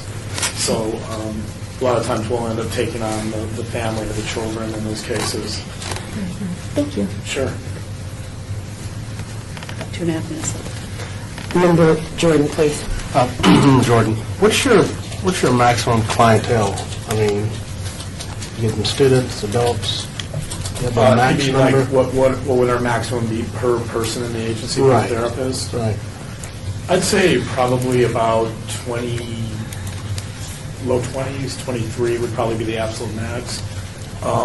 Some agencies stress like filling up every single hour, but we put a lot of emphasis on training and support, and we, I personally as a director believe that, I don't want to burn out our therapists. I want them to be there for as long as possible. So, and we have a good track record of that. So I think roughly 50% of their time should be spent doing direct services, and then the other part can be, training, learning, supervision, all the different ancillary services we wrap around direct services. So it's really important to us to give students a good experience and not to just treat them as slave labor and take advantage. And a lot of agencies do that. So I think we're really cognizant of, being respectful and having our students. And, our doctoral students, we've had 3 doctoral students at UNLV that have been with us over 3 years. They stay with us. Thank you, Don. Sure. Member Pappas and then Member Powell. Thank you. We all know we're learning that there's more instances of men being abused in the same type of way. What do you guys do for those clients? We absolutely extend services to men as well. Unfortunately, because of the stigma, we don't have as many men, but we do have male victims, so we're happy to have some. Typically, I tend to work with a lot of the little boys who come in, but it's clearly there's more women. But I think that's improving a little bit. It's certainly going to take time. But you don't turn men away. No, absolutely not. We don't turn men away. Unless they don't fit our criteria. Right, in which case you refer them to another agency. Yeah, that we know can often help. Thank you. 30 seconds. Member Powell. What do you do to reinstill value or to enrich your health? Because they're giving and giving to other people. So what do you do to, refuel them? Okay, you have your clients or no, you're a psychologist. Okay, myself. How much time do we have? Unfortunately, you're out of time, so you can't just answer my question.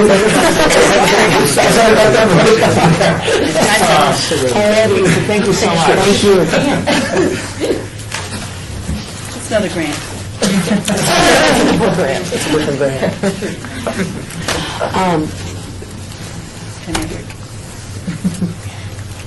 At this time, I'd like to, do I have to make a motion, or do I just call a recess? Oh, good. I'm going to call a recess so you can stretch your legs and take a little bit of bathroom break, and then when we come back, we will begin with Family Promise of Las Vegas. Okay. Housekeeping note, restrooms are down the hall to the left, and the vending machines are on the second floor. Thank you. Questions? I don't know. Ask more than she is, and I want to give other people a chance. We put in 3 or 4 seconds, but I'm trying to give other people a chance. I want to go. No, it's good. Good job, man.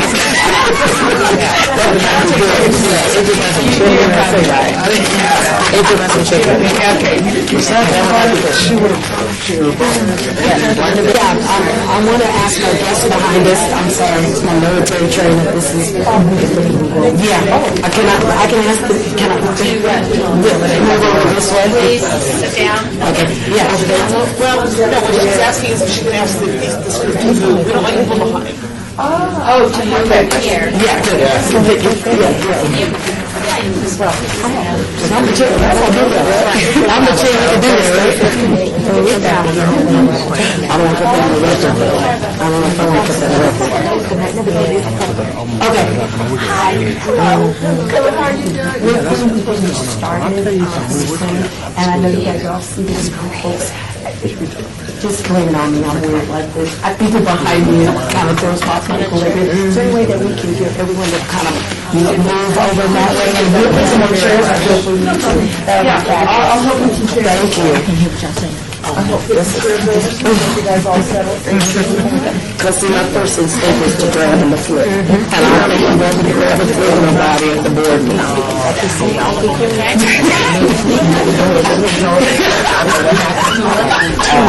We just snap out.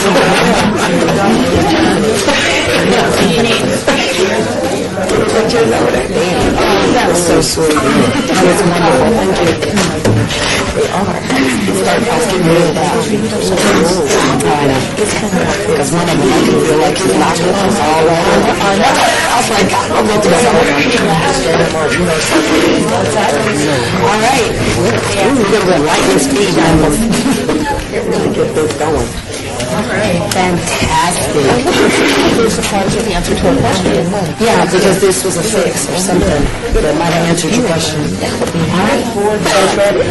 Okay, very smart. I'd like to call this meeting back to order at this time as we return back to the Community Development Recommending Board as we continue to hear presentations from public service applications put forth behind us. Thank you everyone for the small recess. We appreciate that.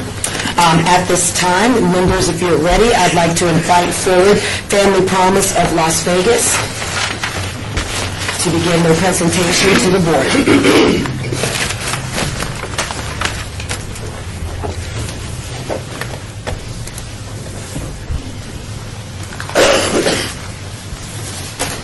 Good afternoon.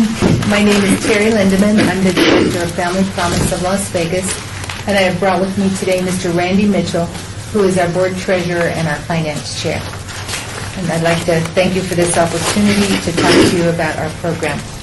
I would like to first please tell you that during the break, we passed around a form to a piece of paper that when I submitted this grant, after I did submit it, I noticed that question 4 and question 17 was inconsistent with my actual budget, and so I have provided that material to you. And I just wanted to make a comment. I don't like to make excuses, and I was that way even as a parent. But on January 7th, I actually can remember that day. I probably couldn't tell you the day that the county grant was due. I don't even know what day that was. But on January 7th, the day that this grant was due, I received a call that a close relative was passing from cancer, had 3 weeks to live, and then hung the phone up and got a call that Shannon West was in the hospital, and we only had, precious few hours to go and see her. So what happened to me on this day is that I think I just had one of those days that all professionals have. And I thought the grant was done. I hit submit, and at 3 o'clock in the morning remembered that those 2 questions had not been corrected. So I do apologize for that error. My budget is correct. It is attached for the program. Today, we are here to talk to you about our newest program at Family Promise. In years past, I would come to you and talk to you about the Interfaith Sheltering Program and tell you that we're not a religious organization, but that we partner with over 19 congregations to shelter families. And we've done that for 17 years in this community. But about 3 years ago, and actually on the promotion from Shannon West, we finally began our capacity building and went into Housing First.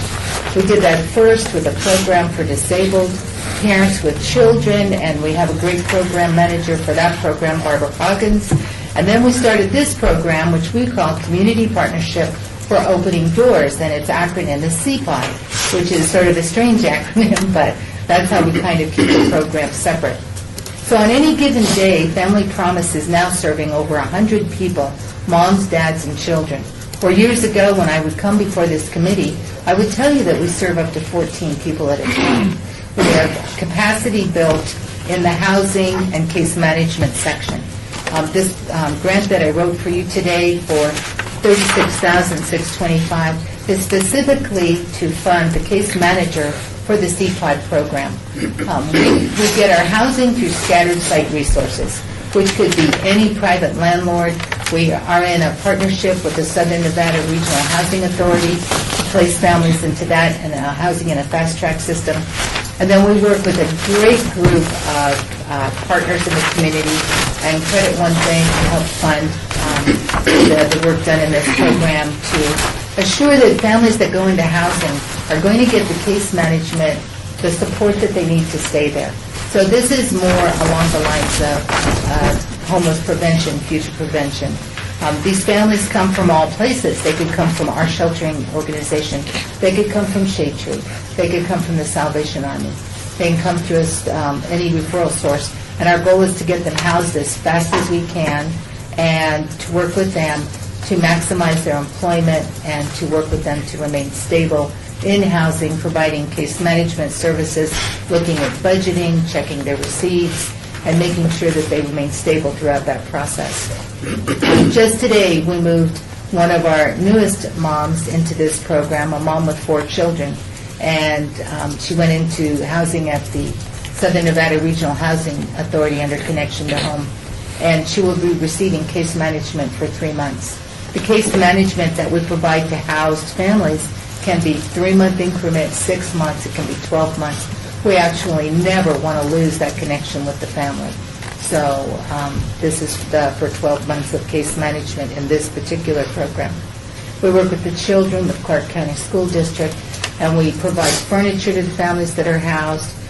We receive beds, brand new beds from Deseret Industries, so the families are going into apartments with furniture, with support. An additional part of this program that we have found to be very beneficial is the Congregational Mentoring Program, which originally was attached to the City of Las Vegas through Maria Castillo Couch. It was called One Congregation, One Family. We were given that project about a year and a half ago, and I'm happy to say that it's very successful. We have 4 congregations now currently mentoring 6 families, and what, is that the 5? You're at 5. Oh, my years? I'm not. So I will complete this very quickly, but we believe that case management is the key to families sustaining housing. They need someone to be there for them when they can't make it themselves. So I thank you very much. I welcome your questions. Okay. Mayor Guerrero. Yes, on your pre-application part of the application, you needed answer number 9, DUNS number, and the application says it was mandatory. They have a DUNS number. Number 9? The DUNS number. We have that. Oh, yes.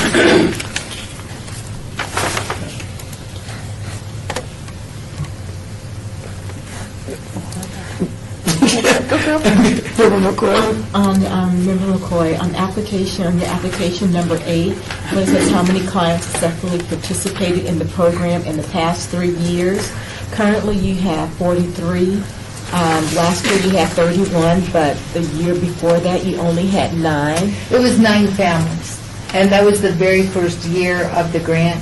When we started out, it was a pilot program, but it has increased every year since. Yes, thank you.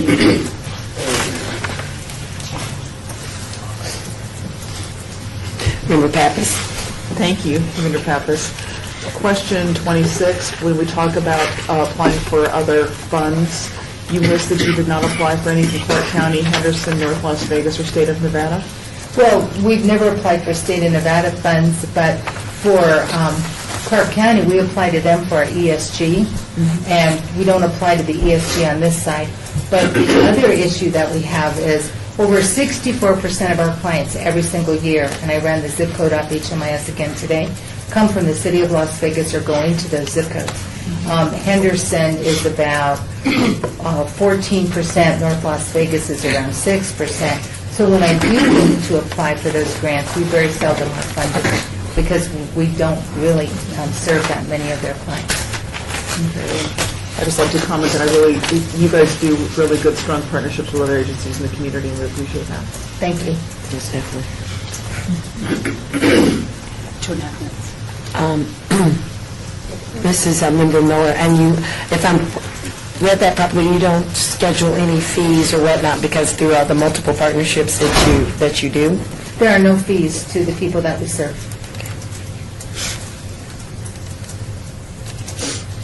Any members have any further questions? Okay. With that, I'd like to thank you very much, Family Promise of Las Vegas. Thank you for coming. Thank you. Appreciate your time. Members, at this time, please make your notes accordingly.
Alrighty, at this time, I'd like to extend an invitation to Goodwill Industries of Southern Nevada Incorporated to come forward for the presentation.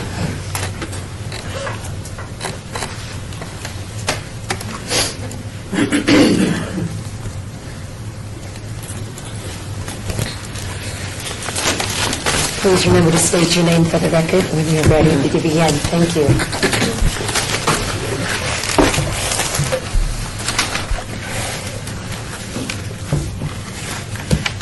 Whenever you're ready, go right ahead. Thank you. Hello, I'm Sherry Ramsey. I'm the Chief Financial and Mission Officer for Goodwill of Southern Nevada, and I have with me Elizabeth McDaniels, our Director of Mission Services. We're very pleased to be given the opportunity to apply for these funds. According to the 2011 Southern Nevada Homeless Census and Survey Report, on any given night, more than 9,432 individuals are homeless, and the most common cause of homelessness cited by the study was job loss. Right now, roughly 1 out of 7 people in Southern Nevada is unemployed, and so finding a job is difficult for everyone. However, if you've been dislocated or displaced, if you are the recipient of any type of public assistance, if you've exhausted your unemployment benefits, if you are living in low to moderate income, if you are a senior, if you are an ex-offender, if you are a veteran, or if you are a person with a disability, you're especially vulnerable in terms of being able to find a job and hold a job. So many individuals that seek services from Goodwill of Southern Nevada are at risk of becoming homeless, or they've already become homeless. Many workers have lost their jobs in industries and occupations that are not likely to rebound anytime soon. Construction would be a great example of this. And so they need to conduct a job search for the very first time in maybe many years, or transition into a new career, something that they've never done before. So for many unemployed individuals, it's been increasingly difficult to pay for the expenses that are part of the job-seeking process. The rising cost of housing, transportation, food, all of that places a burden on local families. And so the job-seeking process can be derailed by all of those simple things. Since 2005, Goodwill's Career Connections program has been an integral element of supporting this process in Southern Nevada. Implicit in our design is the desire to enhance the dignity and the quality of life of the individuals, families, and communities by doing our best to eliminate any of the barriers to opportunity. We are ideally positioned to respond to the increased need for job training and job readiness and employment services among individuals who are at risk of being homeless or have become homeless. Goodwill's Career Connections program provides employment, job training, and other community-based programs for people that are facing all of these challenges to employment. At Goodwill, we believe that work creates the economic energy that builds strong families and strong communities. And everyone deserves a chance to have those things in life, and we do our very best every day to provide that chance. Through my signature Career Connections program, We give job seekers year-round access to a comprehensive and holistic menu of job training and work readiness services, job searching tools, career advice, one-on-one counseling, job leads, and as well, very critical supportive services. And these services can include bus passes, they can include gas cards, interview clothing, a lot of work IDs are a barrier to employment, industry-specific clothing and tools, other forms of assistance such as rental assistance, utility assistance, child care assistance, anything that our clients need to help them be successful in getting a job and maintaining a job. We have exceptionally qualified and compassionate, motivated staff providing services in our locations. In our 8-year history, our Career Connection centers have put 7,300 people back to work. Last year, we put 1,800 people back to work. Last month, we put 90 people back to work. And so our success in effective job placement, it wouldn't be possible if we didn't take a dual approach to the employment process. And that means we, of course, focus on the client, but we also focus on employers. We've built, in the last year, we've built partnerships, well, over the last several years, we've built partnerships with over 600 businesses across the valley. And so we use a business service specialist position to go out and meet with employers because we want to make sure that we are matching up our clients to the right needs of the employers. And so we maintain ongoing dialogue with employers, and we constantly monitor the conditions of the labor market because we want to talk to our clients and make sure that they understand exactly what they're asking for and make sure that they're looking for the jobs that are going to be there and available to them.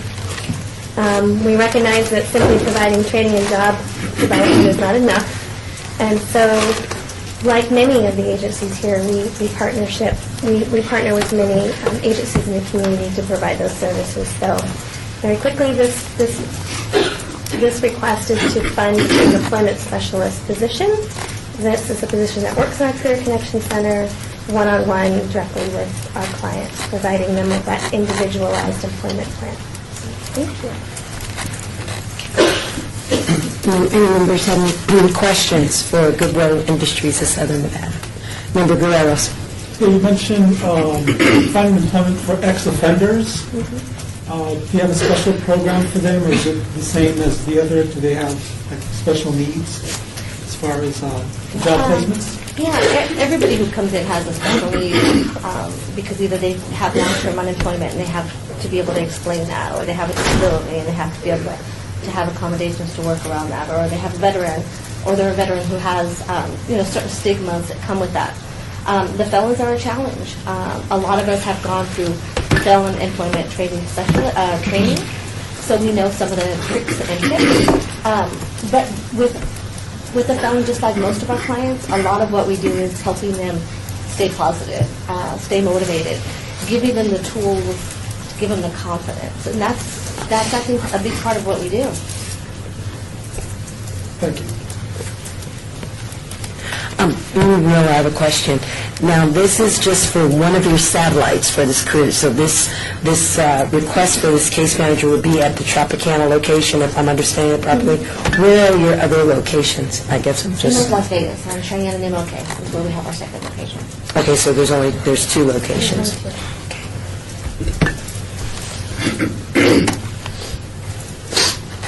Member Pappas. Don't look at me like that.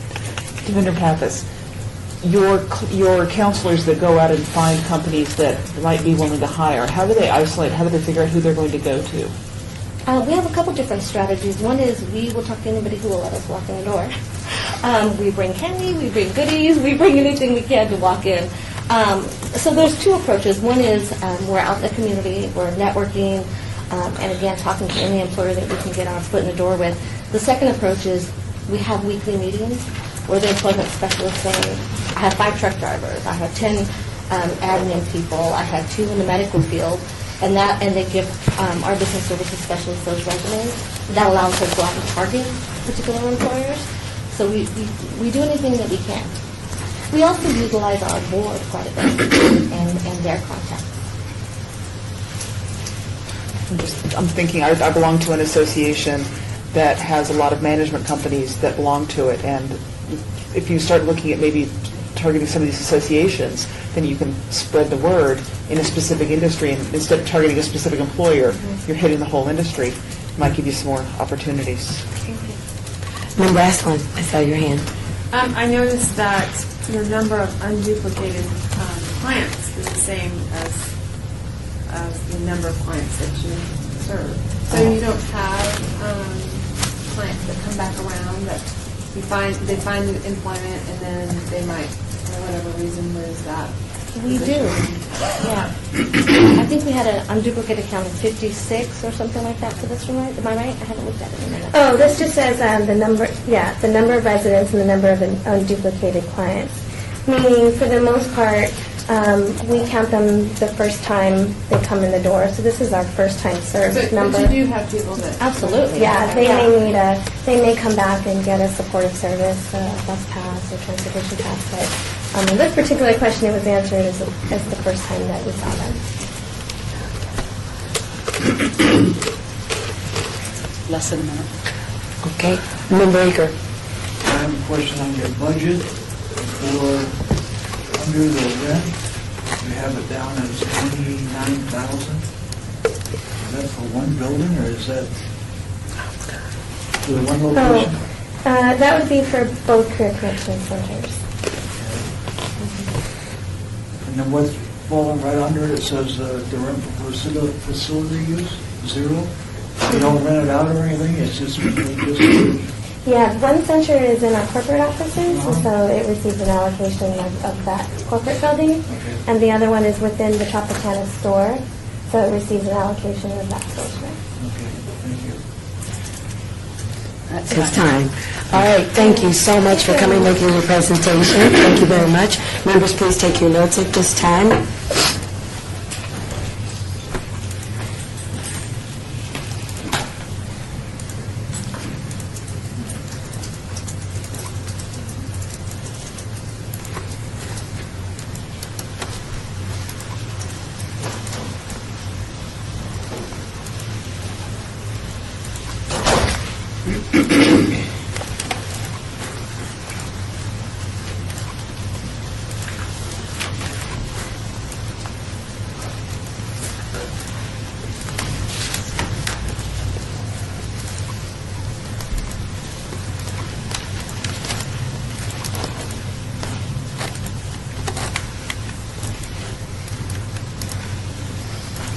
Okay, while members are finishing up their notes, I'd like to extend an invitation to prepare the help of Southern Nevada.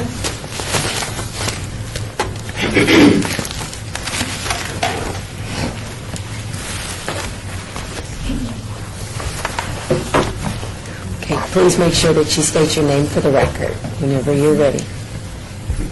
I'm Shelley Cook from Help of Southern Nevada. I'm the Chief Financial Officer. Kelly Robson, the Chief Social Service Officer for Hope of Southern Nevada. So we're coming before you to request a case management position for our Emergency Resource Department and the equivalent of 3 full-time employees in operations for our Shannon West Homeless Youth Center. So our emergency resource position, the case manager is really that department is people come in, they need emergency rent, emergency utilities, they might need food, transportation assistance, clothing, pantry, even a referral for a pantry item, anything like that, hygiene items. And that case manager does meets with those clients, does a case management plan with an individual service plan with those clients, and then keeps in contact with them to make sure they're doing okay. Last year, ERS served over 4,000 clients, and we anticipate to serve right around the same amount this year. The Shannon West Homeless Youth Center, the case managers, it's a emergency shelter, transitional housing, and an inpatient and outpatient drug and alcohol facility and co-occurring treatment facility. So that program, clients can enter anytime, day or night. It's for ages 16 to 24. Last year we served 342, I believe, unduplicated clients there. And really it's just an intensive case management program where the kids come in and their lives are just this big puzzle and it's kind of all scattered in piece by piece we do an individual case plan with them, and we put the puzzle all back together until it's whole and they're ready to become productive members of society. And that's really what the request is for, so. Questions? Okay. Member Guerrero, please. Yeah, so most of this funding is going to be for a counselor? The one full-time employee in emergency resources, and then the equivalent of 2 residential monitors, a case manager, and then operations at the youth center. Will this counselor also be counseling homeless people with AIDS? It's a possibility that they would do that also, yeah, with our help.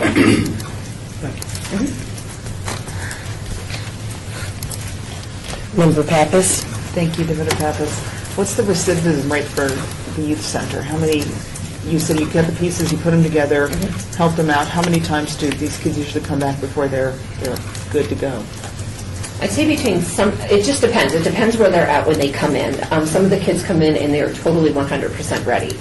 They are ready to put it back together. Other kids, they don't feel they need that. It's a very structured program, so they, buck the structure. They end up, I don't need this place, I'm leaving, and within 30 days they're back at the door going, okay, I realize that I really do need this. And so at that point, we'll take them back in and start working with them again. So I'd say by the second time, some kids 3 times, but for the most, the second time they come in, they're actually ready to work the program. Now the drug and alcohol is a little different just because, that is such an issue right now. And sometimes those kids, it does take a few more times coming in and doing the drug and alcohol program. We'll start with the least restrictive, doing the outpatient. If they come up dirty while they're in the program, we'll look at the inpatient program. If they continue, then we'll look at either Harris Springs Ranch or the West Care Women's Facility or Salvation Army, a longer term program, 6 months or so. Thank you. Member Guerrero. Yes, I just want to congratulate your organization. I believe in your application you said that you're one of the only organizations that has a direct link to the welfare system, I believe? Yes. People don't have to stand in lines, they can go to help and you guys process them there? Yeah, we can actually, we're one of the only trusted partners with welfare for the Supplemental Nutrition Assistance Program, where we can do the actual food stamp interview on site and then turn it into welfare. So it avoids them having to go through welfare, wait in the long line, do the interview, and so we can kind of expedite the food stamp. Thank you. Did I see another hand over here? Okay. Any further questions? Having none, thank you so much for your presentation, Help Us Southern Nevada. Members at this time, if you would take your notes.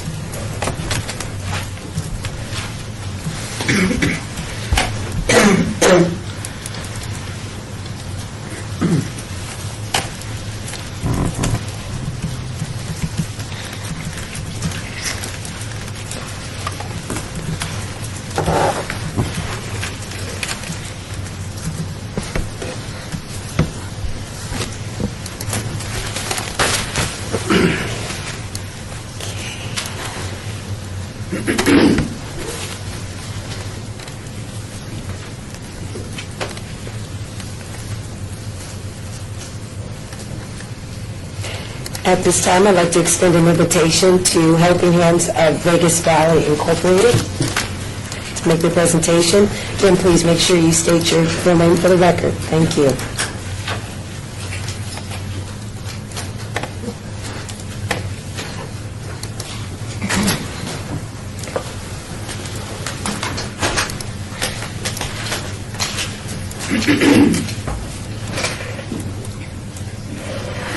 Good afternoon. I'm Dana Serrata. I'm the Executive Director of Helping Hands of Vegas Valley, and I have with me today my Assistant Director, Mary Rosenthal, and also the Executive Director of James C. Strand, Helping Hands of North Las Vegas, Marshall Blake.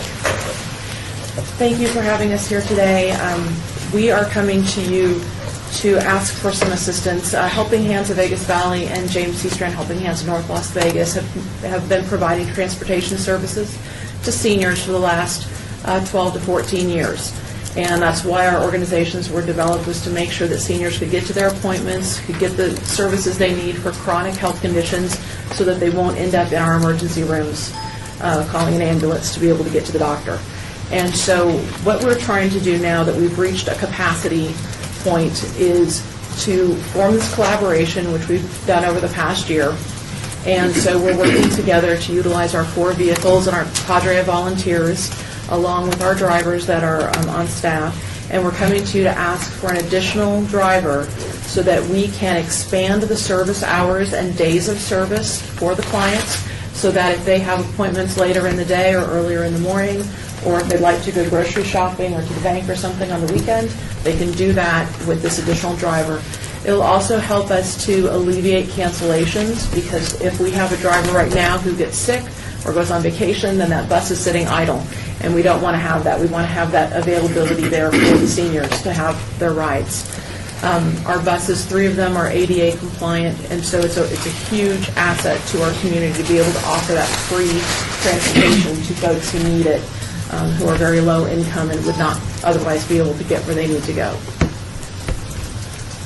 So that's basically it. So I'm ready for questions. Any members have questions for Helping Hands? Member Guerrero, please. Yeah, with gas prices as crazy as they are, do you guys incorporate any fuel-saving strategies? Like, I think UPS, they do a lot of right turns. We do utilize MapQuest and some other things, or we do the route planning for the drivers to make sure that they're going in the most efficient way. And so, that, yes, we do that way. And we also have a fleet card, so we're trying to get some savings that way by utilizing those types of services for volume. Thank you.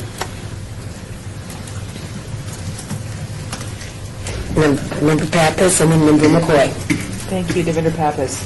Do you have any I know that there are some services in other states that offer the transportation services, but the clients must have at least a telephone. Do you guys have that same type of requirement? That they have to have a telephone? No, not necessarily. Most of our clients do, and for us to be able to get a client onto our service, we actually go to their home and do an intake. And at that time, if our intake coordinator feels that they need a phone or some other type of thing, we will connect them with some other services, like the no-cost phones that they have now, the mobile phones and things like that, to make sure that they're getting other services, not just the transportation service. Wonderful. Good. Member McCoy? The entire $50,000 is just for one driver? No, it's actually to pay for the driver's salary and also for supplies, which basically is fuel costs, to run those extra hours and days. Just needed some clarification. Thank you. Member Miller, one of your outcome measurements that in order to check the success of your program is you do a follow-up with your clients. Am I reading that properly? So you do a follow-up with them to access their satisfaction. So let's say someone was unsatisfied. How would you measure that? Because that's a part of your assessment of your staff. So right. We actually have a survey that we have with the clients when we initially do the intake with them. And then 6 months after they've received their first ride, we go ahead and we redo the survey with them again. And then we redo it every year after that. And so those surveys are turned in. The assistant director who is here with me, she reviews all those surveys, and then we make any adjustments that we need to, either counseling or coaching staff, or changing the way, the hours or how we do things. And this actually is in response to some of the surveys that we've received, which is, I need to get to the lab earlier, my appointment was later, and it was hard for me to get a ride home, and those kinds of things. If I might add, we also have a 1-month follow-up after people start with us, and that allows us to find out, have they had barriers to actually using our service. Member Pappas. Thank you, Devendra Pappas. Do you have a maximum number of times that a client can use your service within a specific period of time? No. In fact, that's something that's kind of confusing here, because we say a number of clients, but we might have a client that uses the service 3 times a week. And so what we do is we prioritize based on medical needs. So medical needs come first, and then going on down to shopping and banking and those kinds of things come last. So we prioritize based that way.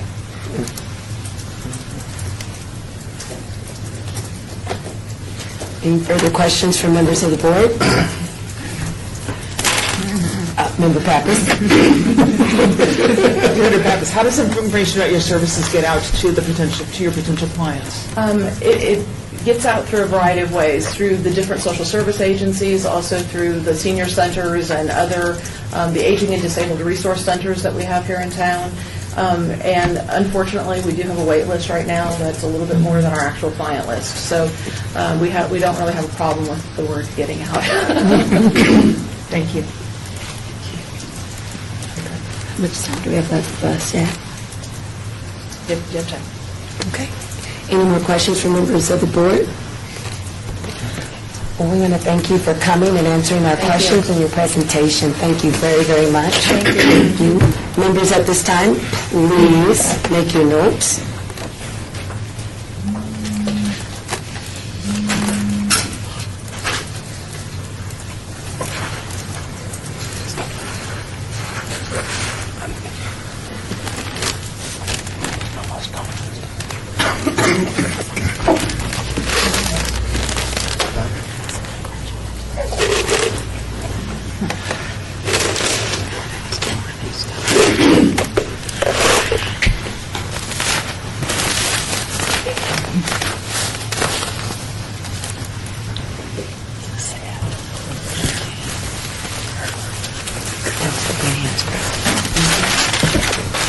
At this time, I'd like to extend an invitation to the Jewish Federation of Las Vegas to come and make their presentation from the board. Again, please make sure that you state your name for the record and your titles. Thank you.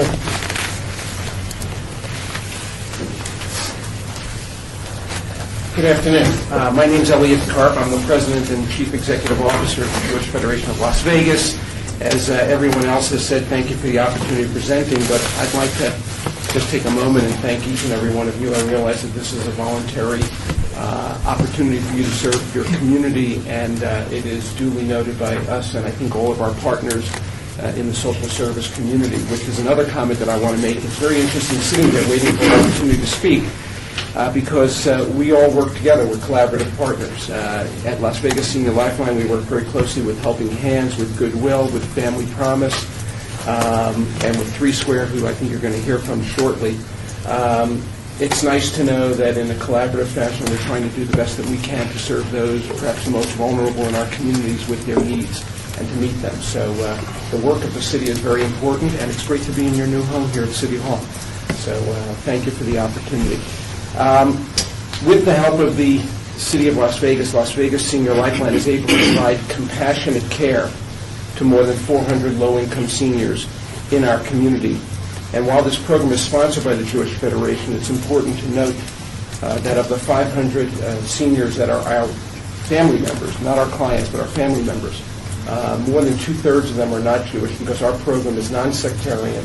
We take any senior who qualifies based upon income criteria, and we provide them with the compassionate care that we extend to all of our senior adults. We help our seniors to remain living independently in their own homes by providing and avoiding institutionalization, by providing them with such things as homemaker assistance, prescription assistance, transportation, food, just to name a few. And the important thing is we do this at an average cost of about $4,000 a year per client, as opposed to many of these seniors, if they had to, if they weren't receiving our services, would have to be in nursing homes, and that would cost each and every one of us as taxpayers close to $70,000 a year. So we think we're not only providing compassionate care, but we're doing it rather cost-effectively, and we're making our dollars stretch very, very far. The city has granted us support in the past for case management.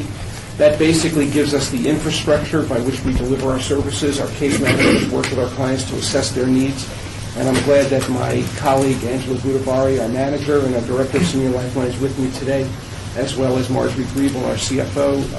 Angela's going to make some comments, but most importantly, I want you to see the faces because oftentimes we come here and we talk about dollars and budgets and programs and services. But I mentioned that we don't have clients at Las Vegas Senior Lifeline. We have family members.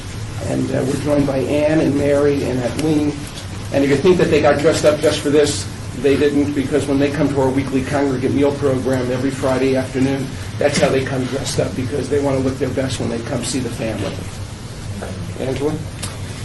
Hello, I'm Angela Budavari, Director of Las Vegas Senior Lifeline. Excuse me. To emphasize on what Harriet spoke in regards to our case management team, we are essentially a team of 4, 2 full-time case managers who go out to do home visits, initial assessments, and reevaluations, as well as myself as the director and program manager who are in office as well to do initial intakes and also to distribute information as far as resources, referrals, and resource development for the majority of our clients. As Elliot mentioned, we do service over 400 clients. Last check, we had 502 clients, and of those 502, 223 of them were City of Las Vegas residents.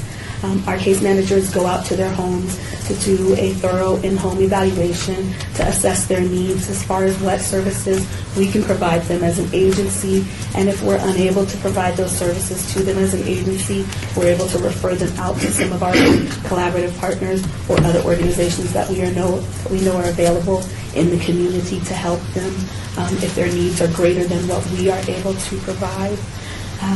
As far as the other tasks that case management do, they are responsible for coordinating services as far as getting referrals out to our providers for the specific services that we provide, which are the homemaking, home safety modification, transportation, nutritional needs, and other various services that we are able to connect them with through some of our partner agencies like Helping Hands of Vegas Valley if they need additional assistance with transportation that we cannot support.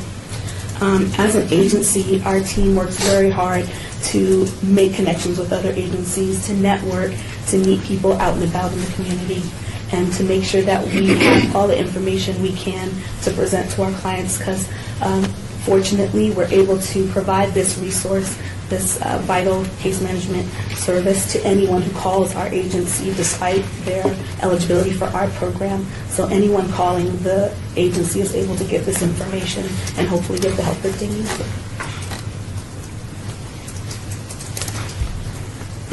All right. This look like you're doing share points. Members, I know all the bells are ringing. Any members have any questions for Jewish Federation of Las Vegas? Member Guerrero.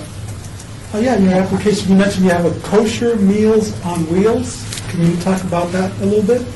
Yes, we do have a Kosher Meals on Wheels program. It's available for individuals who meet the criteria of the program but are unable to keep kosher, whether it be a financial restriction or inability to prepare their own meals so that they can continue to keep kosher and abide by those laws and still have food and nutritional supplements.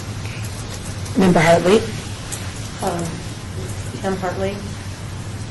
I noticed the discrepancy, and I wondered if you could clarify it for me. In your pre-application number 4, you said your total program budget was $636,000.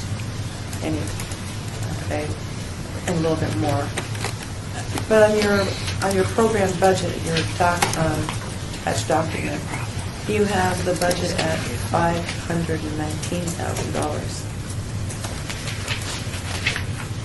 And I just wondered if you could clarify that.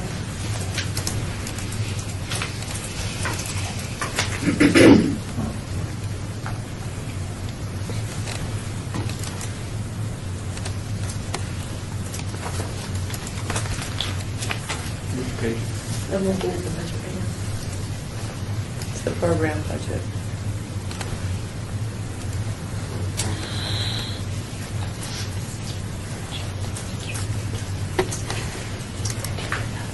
Then in number 4, this is what our actual budget for the fiscal year of 2012-2013, which we've not, and you're asking for on the budget page, you're asking for a projected 2013-2014.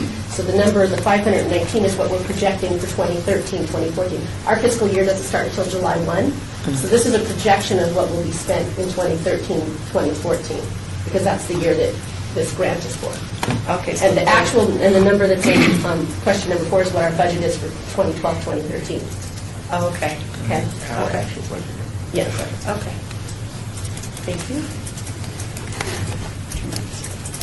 2 minutes. Any further questions?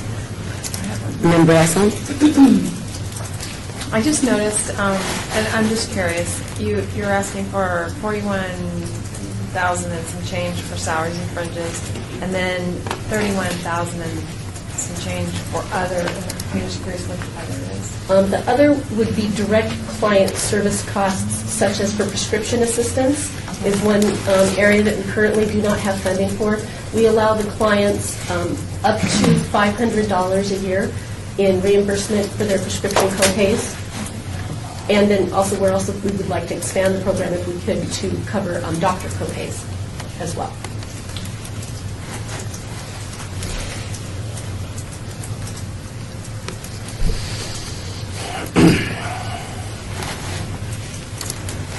But Member Miller, but your number one priority that you're asking for, because is for the case manager position that you're looking for, because as you know, this is one of those areas that's highly competitive, so Yes. I want to make sure that that's what your number one priority is. Okay, thank you. Members, anyone have any further questions? With that, I don't see any other further questions. Thank you so much for coming before us. Thank you, ladies, for joining us. Yes, thank you very much. Okay, they're established. Do I get to take them out for ice cream? Anybody want? I'm with you, Sean. I don't know about She's already funded it, it's not right, then.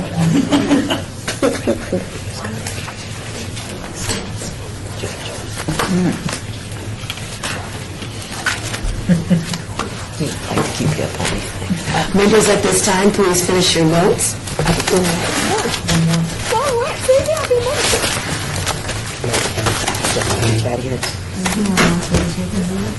Your last agency for the day. Thank you very much. Thank you very much.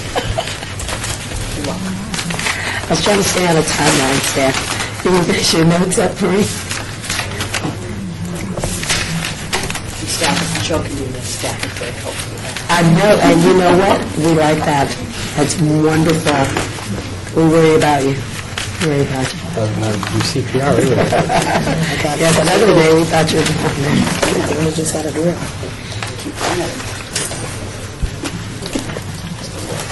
Caught up. Certified. Last thing we have, George. With that, as members are making notes, I'd like to extend an invitation to the Las Vegas Clark County Urban League CAA to come make their presentation.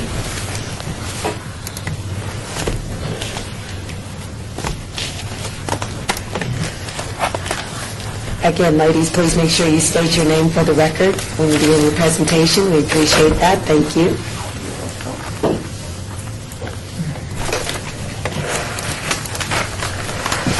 Thank you very much. My name is Elsie Devon Lewis, and I am the interim president and CEO of the Las Vegas Clark County Urban League, a community action agency. And I too want to thank you for giving us the opportunity to present to you this afternoon a program that we really know that this community needs. But first, I would like to make a correction to our grant application number 24. It says how many clients, households will be provided services if the agency receives 100%, 75%, 50%, or 25%. And didn't adequately review this. It says 20, but actually at 100%, there will be, we estimate 100 families will be served if we receive 100% of this grant. 60 will be served if we receive 75% of the grant. 50 will be served if we get 50% of the grant, and 30 will be served if we get 25% of the grant.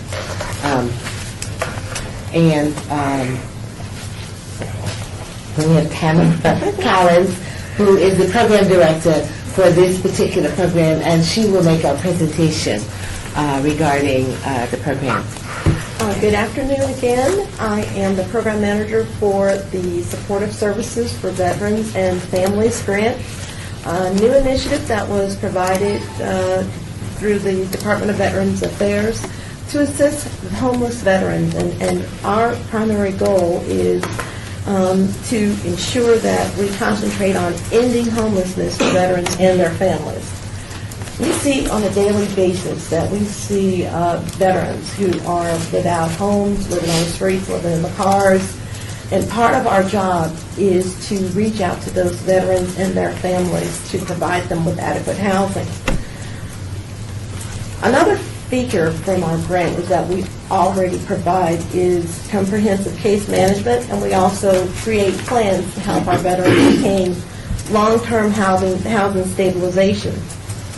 Our grant began in October 2011, and at that time we projected that we would serve 400 veteran households. We actually ended serving at the end of our first grant year, October 2012, 450 households. To date, we have served 165 households, and we are only 4 months into our grant year. What we anticipate is that the growing demand to help house veterans will continue to increase, especially as we see the drawdown of troops as they return from the Middle East. Veterans returning to Clark County, looking for employment, will become clients of ours as they face the same barriers that the regular community here in Clark County face as they try to find employment and housing. In order to help our veterans, we have a clear line as to what we need to do in this community. We are asking for $50,000 to do a few things.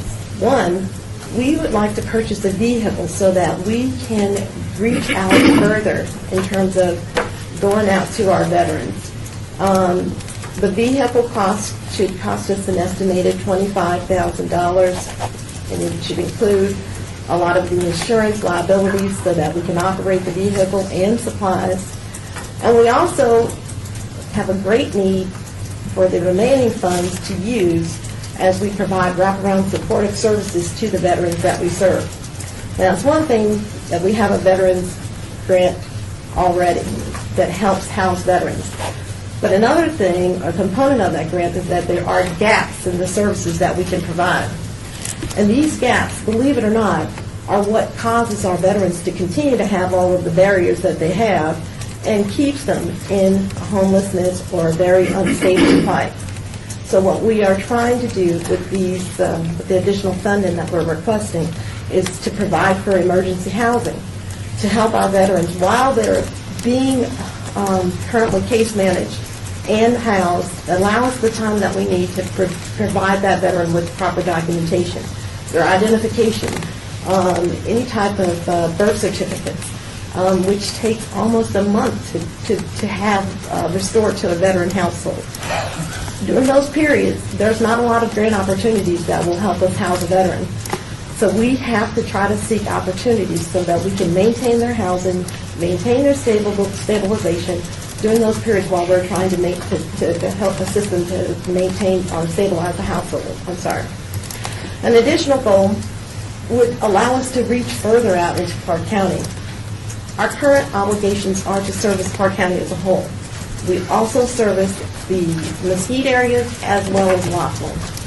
And if there's a veteran in Mesquite who can't make it back to Vegas, then that's a tough story a lot of times. So what we would like to do is be able to transport those veteran households back into the city where we can link them to some of our other collaborating partners, where we can help them to leverage additional benefits and services so that they can further maintain their household. We understand that resources in this community delegated to veterans are limited. We understand that. And we can best serve our veterans through leverage and benefits throughout Clark County. So part of what I've done as a program manager is I've linked to almost every social service provider in this town and in this room. We have partnerships. We've developed MOUs. We have outreach teams that go out to various initiatives where we try to continue to leverage services to our veterans. We also work directly with our other counterparts here in the city who provide direct services to veterans as well, specifically the U.S. Vets, Salvation Army, We continue to work closely with the local VA, as well as Health USA, Clark County Social Services, local shelters, and on and on and on. And those would be the requirements that we are putting forth to utilize this fund. So, any questions? Madam Chair, Sean Bolter, staff. Yes, ma'am. This won't count against your time, but I'm almost positive I can't get to my screen because I don't have my computer in front of me, but we do not allow vehicles to be purchased with CDBG funds. And any client served with City of Las Vegas CDBG dollars have to be used in the city. They have to serve clients that are in the city. So we would not be able to help a veteran who's in Mesquite or in Henderson. They have to be a City of Las Vegas resident first. Okay. So just for your... Not to take away from those needs as well, we would also be able to continue to leverage our existing funds to do those services to outreach areas. So it's not to say that we won't be able to serve those areas. We'll just use other funding principles to do that. And as far as the vehicle purchase, even if we were able to leverage some of the funding so that we could allow the wraparound supportive services for our veterans, we would be able to better serve the veterans that are in place here in the city of Las Vegas.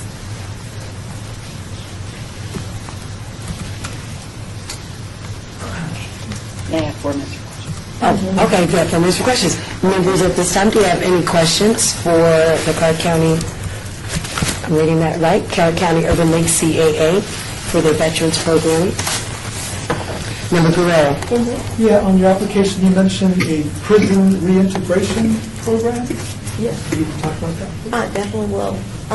We do have, within the Las Vegas Urban League Agency, a prisoner reintegration program, which we directly collaborate within our veterans program. So as we have veterans who enter into supportive services for veterans and families, as they're being released from the Clark County Detention Center, we work directly with the Metropolitan Police Department, as well as we work directly with the Department of Veterans Affairs for their prison release program. And we have our veterans, as they are eligible, based on the conditions on their release, program within those reoffender agencies, within our reoffender agency program. And our reintegration of ex-offender program is well, I don't want to use the term that Workforce is using presently, but it is a one-stop program. And there the veterans come to that program. We start with the veterans. We start with all of the ex-offenders while they are still incarcerated. We try to get to them in a period of 6 months before they're released. We do an assessment. We look to see what are their needs. We start to try to help them to meet those needs and to get their papers in order so that when they are released, they can immediately start the program.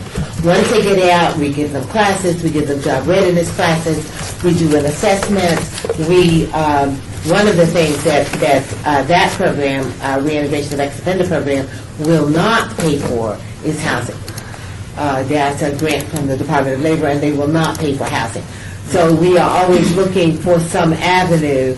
The county at one time would give them some support for housing for 1 month, or looking for some other program, particularly for our veterans. We know that over 20% of the people who will be released from prison this year are veterans. So that there is the need to then work with them and to use funds, and most of them are released to the 89106 and other parts of Las Vegas. That's where they come back to they were incarcerated from here, and they come back here.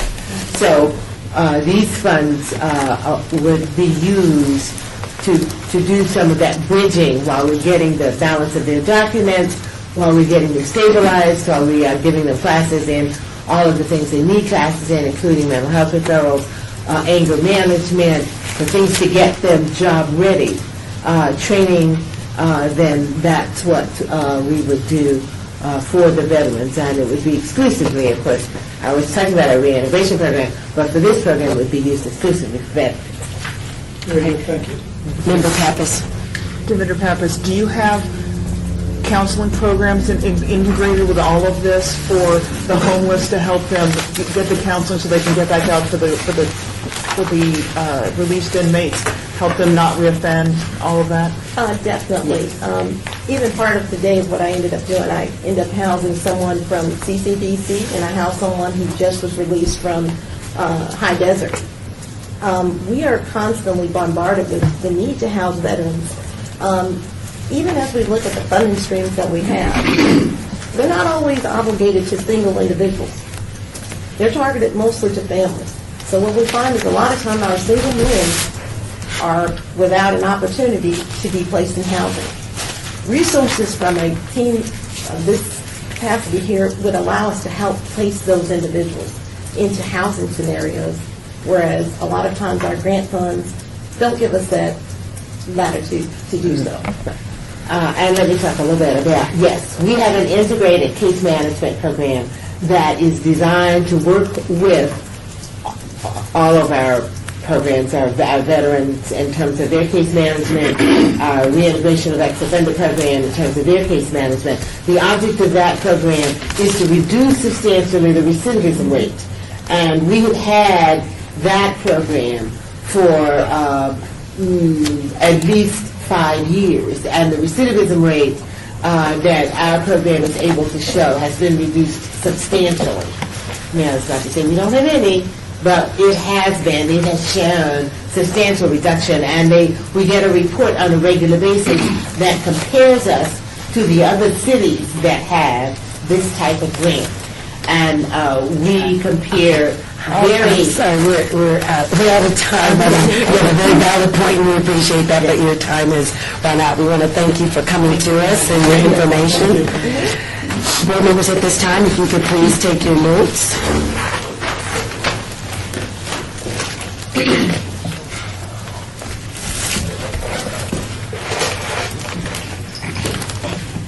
Thank you.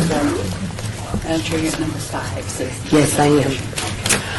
Okay, as members are making notes, we are at the 5th item on our agenda, which states citizens' participation, public comment during this portion of the agenda must be limited to matters within the jurisdiction of the board. No subject may be acted upon by the board unless that subject is on the agenda and is scheduled for action. If you wish to be heard, give your name for the record. The amount of discussion on any single subject, as well as the amount of time any single speaker is allowed, may be limited. At this time, is there anyone that'd like to make public comment? Please make sure you state your name for the record. Hi, I'm Philip Holland with Catholic Charities of Southern Nevada. I just want to say, wow. I mean, again, today to see what you've gone through. You listened to 2 presentations the other day, or last week, 13 today, and you have 13 more to go. And it's just, to look and hear these presentations, to learn about the organizations is just mind-boggling for me. And you have to make so many important funding decisions. So my hat's off to you. To be able to see and hear these clients, to laugh, to smile, to share tears. It is tough. And I just give you credit for being here, for you taking part in this, for your passion. We have so many different partnerships in the community. We heard from Family Promise. We work with the Shade Tree. Before Westcare, Jewish Federation of Las Vegas, all of them, we work so closely together. Funds are so tight. So 13 more to go on Thursday. So thank you so much again for being here. Thank you. Thanks for being brief. Right. Give me now, Adjourn. I believe at this time, I'd like to make a motion to adjourn. we don't have to do that anymore. We are now adjourning. Oh,